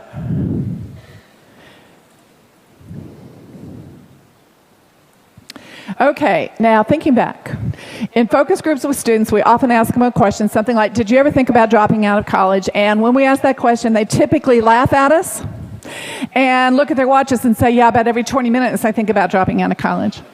And so we follow up by saying, and why didn't you? What is it that's been the most important factor keeping you in school pursuing your studies? And what do you think they say? Speak up. Someone they've connected with. It is always, you get an A, always a person. They name a person. It's always about a relationship. And here's the good news. It can be anybody. It's very often a faculty member who bothered to notice they were struggling and spent extra time, or who talked to them about the career path, the discipline path, the transfer path. It's often an advisor or a counselor. More and more often, it's about other students. The students in my learning community, in my study group, wouldn't let me quit when my grandmother got sick. We all stayed together until we were ready for the midterm. That sort of testimony. But I have a collection of stories about groundskeepers, about maintenance people, about cafeteria workers in student centers, and it's all about people who bother to make personal connections with students. found out about a woman named Cheryl at a college in Ohio. And we were hearing from students. Cheryl is a maintenance worker on the janitorial staff. And Cheryl was always talking to you about your little girl who was sick or your biology exam last week and how you're doing and that sort of thing. We heard this from students all over the campus. I went back to a group like this and I said, we learned about this woman named Cheryl who's always interacting with students. They said, oh, we know Cheryl. She does that with us too. So no one knows quite when Cheryl cleans buildings. But they do know that Cheryl believes it's her job to make personal connections with students. Here's the good news about a culture of connection on campuses. It costs nothing. It is the most important thing you can do, and it is free. So we're going to talk about that very quickly. I'm not kidding. If your students, your new students entering these colleges have not made a meaningful personal connection by about the 4th week of class, they'll be gone. And yet, when we ask entering students nationally about whether they felt welcome when they came to the college, which one of these pieces of the pie chart captures your attention? The green one. No opinion. So when we ask students if they felt welcome, that's a shrug. I don't think that's what we're looking for, and you can, each and every one of you, can affect that. Is there a go-to person, someone you can turn to when you need advice, assistance, or information? 16% of our students say yes. For the rest of them, it's like the guy in the DMV. Every time you go to get help, you stand in line for a few hours, and then you talk to somebody you've never met before. You start with your whole story all over again. You come back, you stand in line, you start with your whole story all over again with a different person. College is not about us. College is what students experience. And I think that's a really important thing to keep in mind. How can it be that a fifth of students who come into community colleges after 4 weeks of class have never heard of orientation? We're about to fix that, right? We're about to fix that in the Seattle community colleges. And here's a good reason why. You look at the students who participated in orientation here, those are the blue bars, versus those who didn't, the gold bars, and you see that overall participation increases student engagement along every single dimension. And every way we look at this, it comes out the same. High expectations and aspirations. So, you saw this in the film very quickly. What is the percentage of entering students who say they have the motivation it takes to succeed in college? 90%. They are jazzed. They may be terrified, but they're jazzed. They know college is going to change their lives. What's the percentage of entering students who believe that they are academically prepared to succeed in college? It's actually 85%. So, and then look at this. These are behaviors of entering students in community colleges during the first 3 weeks of class. Faculty, are these successful student behaviors? No, definitely not. So we ask students what they're doing in focus groups. They tell us this. We say, why are you doing that? And what do you suppose they say? We're doing it because we can. It's partly that. Didn't know anything else. I got away with that the whole time I was in high school. I missed, 47 days during my senior year, that sort of stuff. But they say it's because they can. And so I show you this not to say we have deficient students, but to say it is our job to create the conditions within which expectations for students are clearly expressed and enacted. You are working on advising. And so I just want to tell you very quickly that the part of advising where students tell us we do the best job is with helping them identify courses for their class schedule. We do our best work there. 69% of students say they get that kind of help. It's the help they say is least important part of advising. That's where we do our best work, least important to students.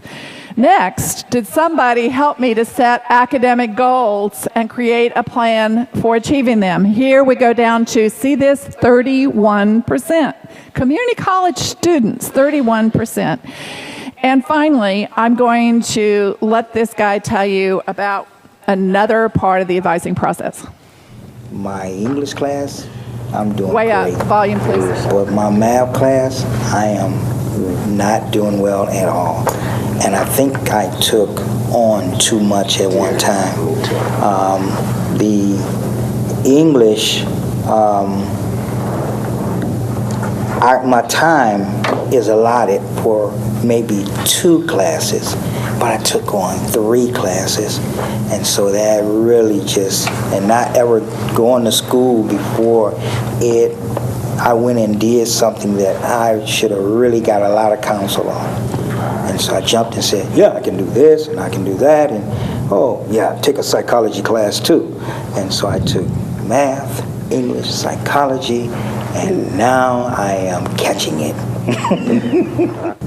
So for a first-time person going to a community college and your time, you know that you have X amount of time, and you haven't really studied to find out how much time you're going to need to do your classes or to do your studies or your homework, then you're lost, really, when you go in.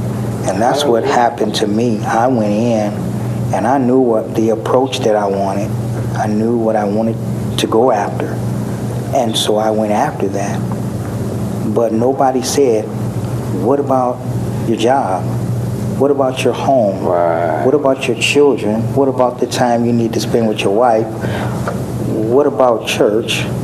Right, they don't tell you none of that. And so now I have a schedule that I have to put all of that to the side so that I can focus only on schoolwork. And so it's schoolwork bad, schoolwork bad, schoolwork bad. Okay, in the interest of time here, I'm going to move to a couple of last points. I've already asked you this question. 2 million students, 10 years of surveys. What do students tell us is the most important support service that you offer, that any community college offers? What do they say? I heard financial aid. Somebody always says financial aid and they're always wrong.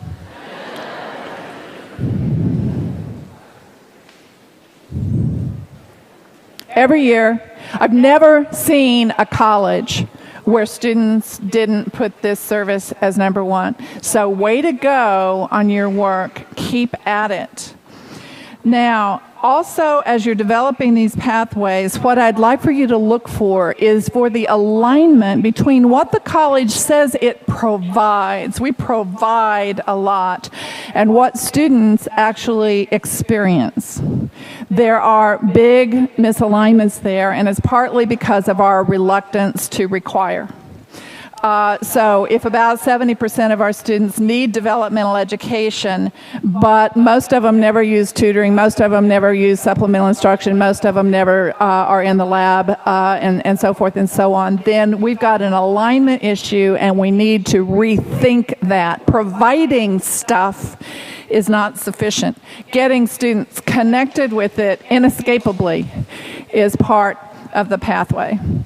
And so a big issue for you and people across the country is how to do good work at scale.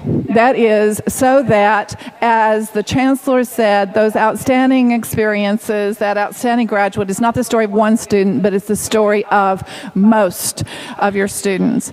And so here I bring you good news. The good news is there are other large, complex, collective bargaining, urban, diverse, under-resourced colleges that are doing it. And here are some of them. And we can talk about those examples. Kingsborough Community College is on there because they're in the City University of New York system, and they invented unions there, people. And Kingsborough's faculty decided a few years ago that 80% of their entering students would go into a learning community in their first semester of enrollment, and they're at about 75% now. It can be done. Houston Community College it's a big, old, chaotic, squirrely place. They have 23 campuses, and based on data from a pilot on one campus, they decided the student success course was really important, for student success, and they now require all 13,000 entering students in their college district to be in a student success course in the first semester. So good company, hard work, and it takes discipline. Scale, you have to decide to do it. You have to decide that it's important to do the things that are going to help students be successful. You have to plan, you have to do it in phases. You have to engage people across the college community, across the faculty, across the student services professionals as well.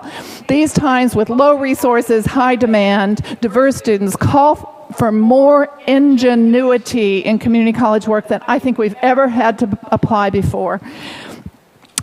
Courage, because you're going to have to reallocate resources. There is no manna from heaven coming in. We are going to have to figure out how to produce better results at lower unit cost.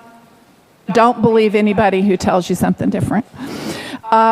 We need to have a sense of urgency. How many more students can we afford to lose, while also knowing that this kind of large-scale change takes time, takes patience, takes engagement with our colleagues. We have to understand that investing in these things is an investment that produces returns.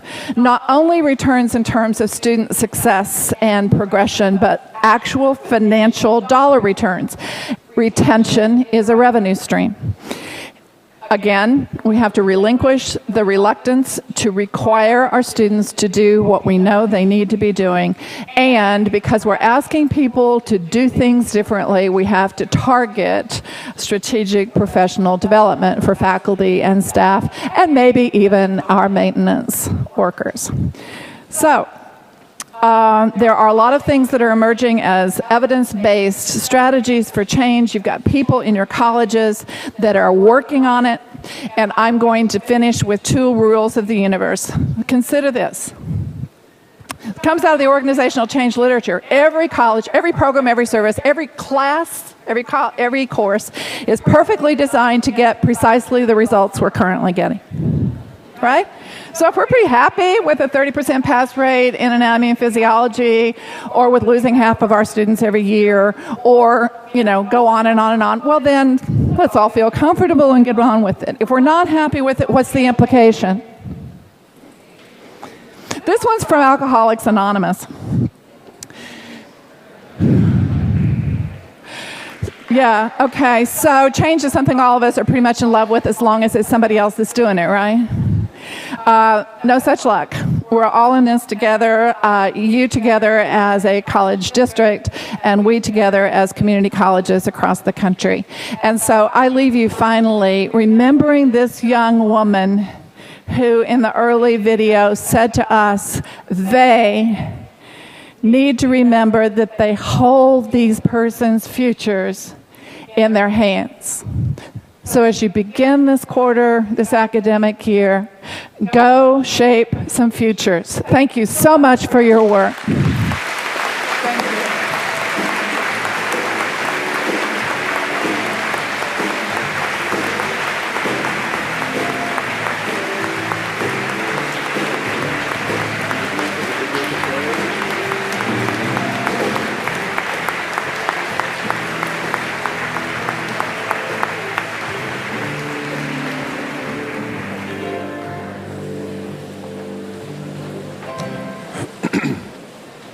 Well, thank you, Dr. Clay McKinney. Her recent book is available now.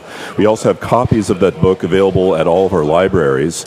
Also, Dr. McKinney will be speaking after our event today in the Mitchell Activity Center, room 210, and it's asked that all members of the completion grant committees please attend that meeting as well.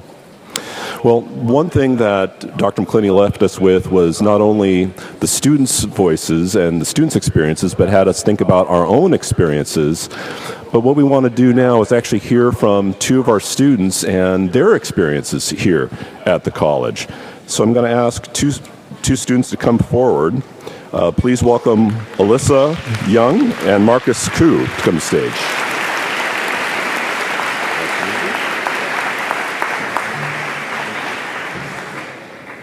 All right, so we'll start with Alyssa. So Alyssa, you just started college. So I'm wondering if you can briefly tell us what one thing made the biggest difference for you thus far. So I'm actually currently at North getting a certificate in communications, business, and media. And one of the things that I had to take for this certificate is math, which I haven't done in about 12 years. And so I went in and took the Compass test, cold turkey, and got basically placed into the lowest math, but I needed to be about probably 3 or 4 levels higher. And so I ended up going to the Compass prep classes with Shannon Waite. I think I went to 2 or 3 with her. And because of her help and her prep, I was able to place into the math that I needed and take off at least 2 quarters from my program. So.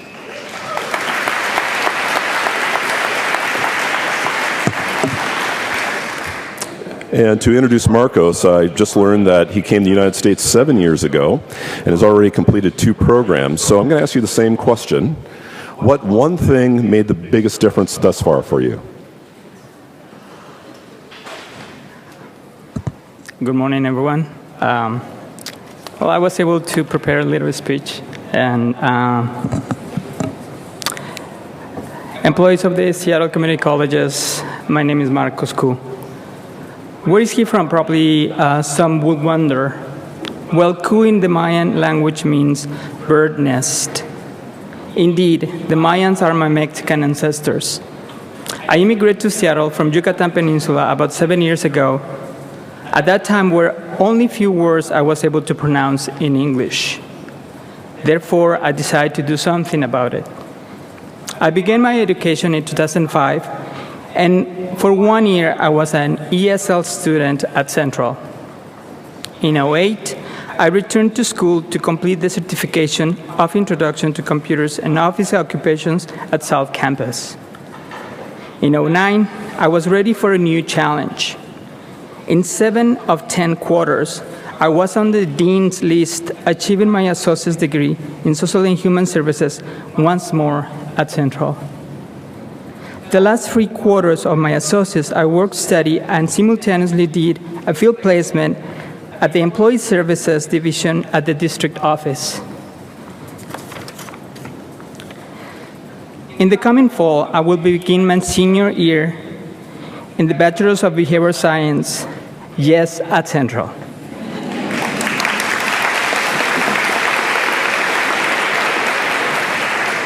I received work study again, and I will do a field placement, but now with the opportunity to work with the Director of External Affairs at the Chancellor Office. My success has been a combined effort from many people who care, who teach, advise me, who help me, and believe in me, no matter my skin color, my foreign accent, my sexual orientation, or even my mistakes. I will give an example of what fantastic services I received, which to me made the difference to succeed. I was in a car accident last spring. I'm shaking. I was basically home from one of my evening classes when a car hit me. Thus, I had to stay at home for several weeks dealing with pain and high fever. The director of financial aid, my current teachers, counselors, and even directors of the bachelor's program sent me the forms needed in order to maintain the status. Otherwise, I would have lost the opportunity to continue my education. Within 5 years, I went from ESL classes to working in public policies. This is the reason why I thank you all, because you have helped me to succeed in my dreams. You have been like if you were a bird nest for me here at the college. The future is there for me. I'm getting ready to fly off the nest. Remember, you helped to make our dreams come true.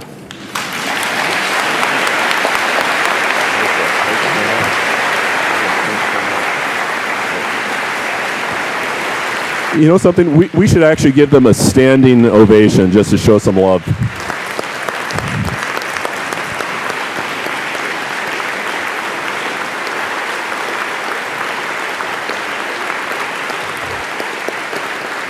Well, and actually, maybe a dual purpose here as we're getting near the end. Maybe keep standing, stay standing.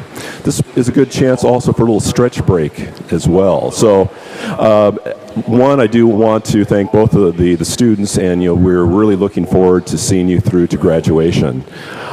So take this brief stretch break, and then I'm going to begin to announce our next part of the agenda, which is the presentations from the union leadership.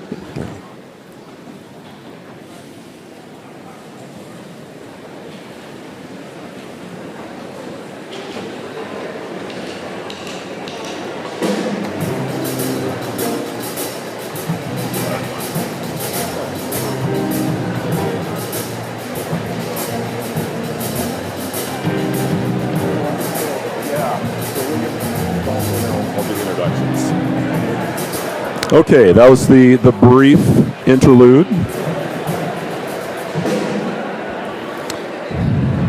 All right, to move forward with the agenda, I know those plastic seats, actually those of you in the plastic seats have the premium seats. They're only slightly less comfortable versus the wooden bleachers, so I hope that stretch break helped a little bit. But as we're nearing the close to the event, there's a few things we have to do. One is the awards, but the other one, again, is to introduce the union leadership here. So if I can have your attention. If I can have your attention. Okay. It has been a long oh, that's even better. Thank you. It's been a long-standing tradition in Convocation that we would have greetings from the employee unions. Please welcome Karen Strickland, who is the AFT Seattle president, as well as Adolfo Franco, president of the local Washington Federation for State Employees. Thank you. All right, I've been out of the classroom for a little while, but I think I can get you all to quiet down. Boy, this thing is like attacking me. Good morning. I can always use a little more time to get ready for the school year, but these couple of days coming together, reconnecting, being reminded of why we're here, have always worked wonders at getting my motor going. I appreciate the thoughts of Drs. Wakefield and McClenny, both thought-provoking, relevant. I'm going to take a little bit of a different tack this morning. I've got some good news and I've got some bad news, and then I'm going to get back to some good news. The good news is that together we really rock the halls of higher ed in Seattle. And because we do, and when I say we, I mean the collective we, our students get a dynamic experience and a top-shelf education. We take our commitment to our mission seriously, and we produce. The bad news is that we're swimming against the tide. The troubling trends in education and society make it feel sometimes like we're back in the days when public education was a new idea. Tuition has gone up 24% since 2010. Classified staff salaries were cut by 3% this year. Courses have been canceled and programs eliminated in the last 2 years, primarily because of the revenue crisis in Washington, which was caused in large part by the lousy banking practices. Not to harp on an old tune, but let's not forget why we've lost ground and wound up with less affordable and less accessible public education. Faced with a revenue crisis, someone somewhere proposed the harebrained idea of cutting state employees' salaries. When I was asked if faculty would agree to take a 3% cut in support of staff, I said no. Spreading the pain is not my idea of solidarity. Also, I was convinced, and I continue to be, that the last thing we ought to do is convey in any way that such a cut is a reasonable solution.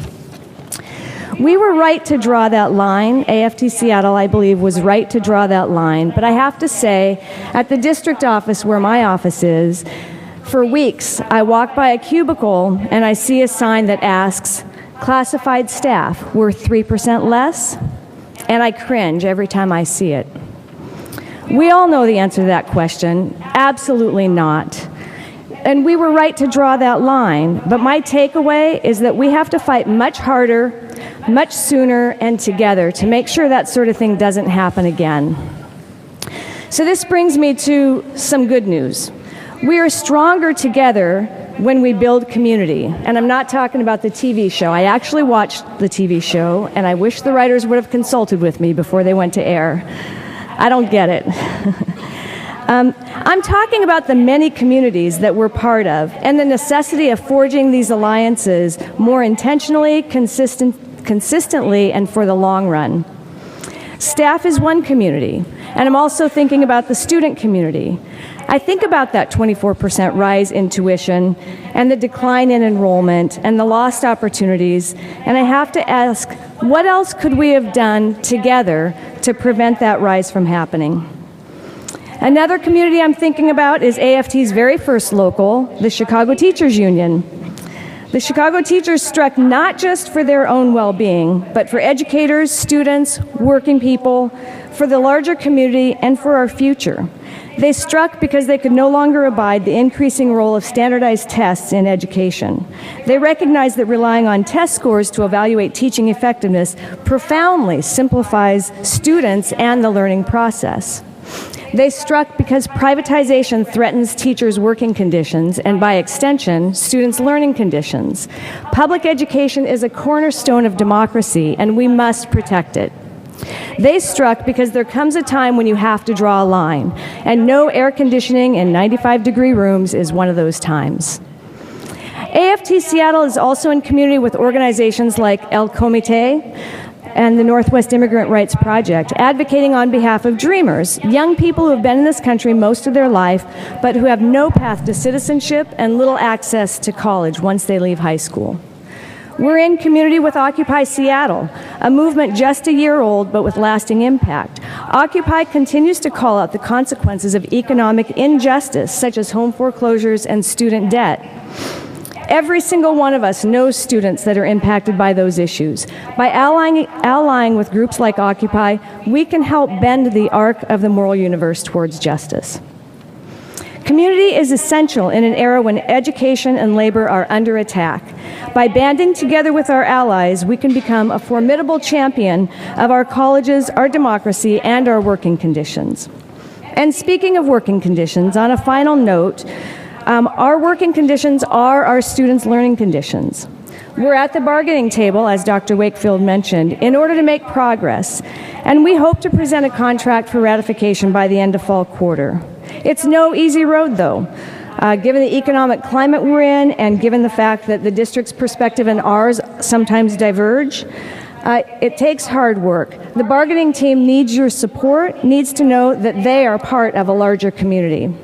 So stay tuned, get involved, think about your role as a member of our community, the communities outside of our colleges, and remember, together we're stronger, and we have our work cut out for us this year. Good luck and have a great one.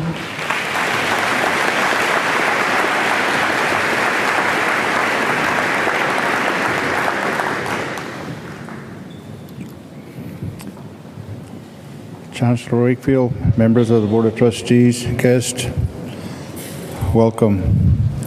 Thank you for the opportunity to say a few words. You know, I woke up today knowing that I had less answers this morning than I had yesterday, and that there was a lot that I didn't know. But I do know one thing, and that is that despite the many challenges always facing classified staff, they will always manage to come through successful. That they happen to be a very talented group of individuals that come together to make things happen, to get students enrolled, to take care of financial aid, to prepare the kitchens,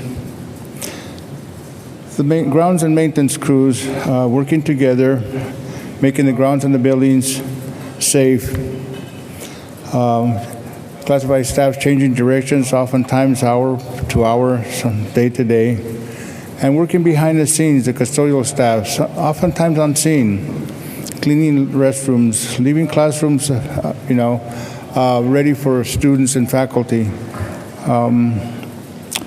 cleaning offices where people work. They often sweep, shampoo, strip the floors. Still, they come, and other places where campus community comes together. Still, others serve on committees. This has been a constant throughout the years at these institutions.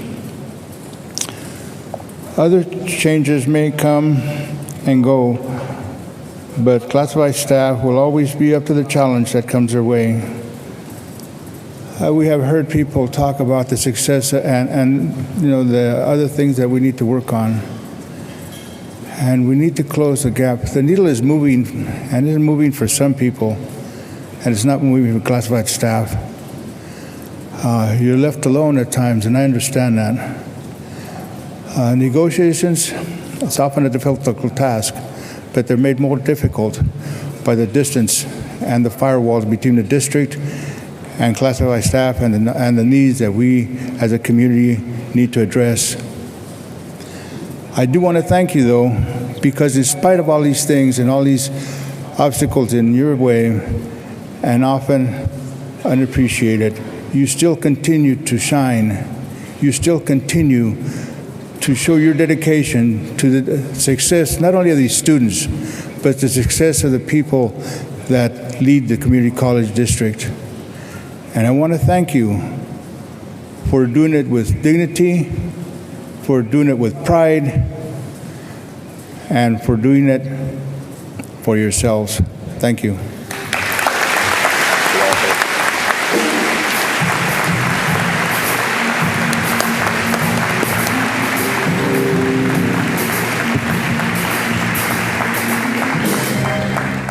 All right.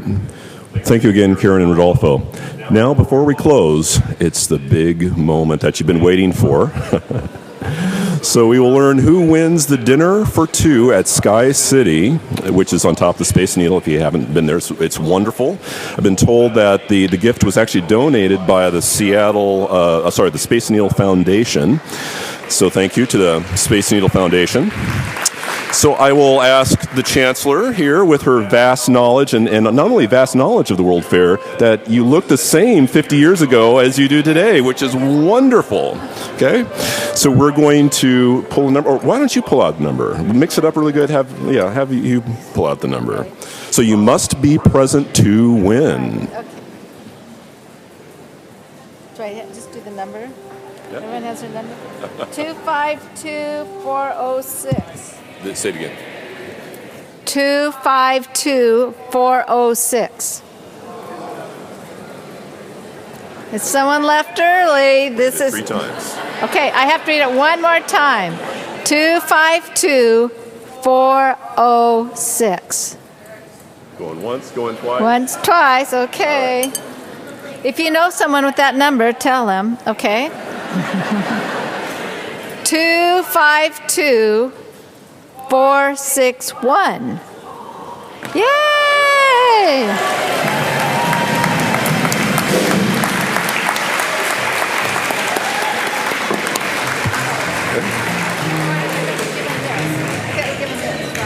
Oh, yeah, I'll let you. Yep. Hey, congratulations. Oh, you're not even here. There's my little number. There you go. And talk to Judy about getting that. Okay, congratulations. Newly tenured faculty. Oh, thank you. Thank you. Appreciate it. Now, what we didn't mention there is the dinner for two. It includes the Chancellor and myself at the table, so that... No, it's all good. All right, as we close, I want to remind you that SCC TV has been recording this morning's program, so you can tune to their website to see that.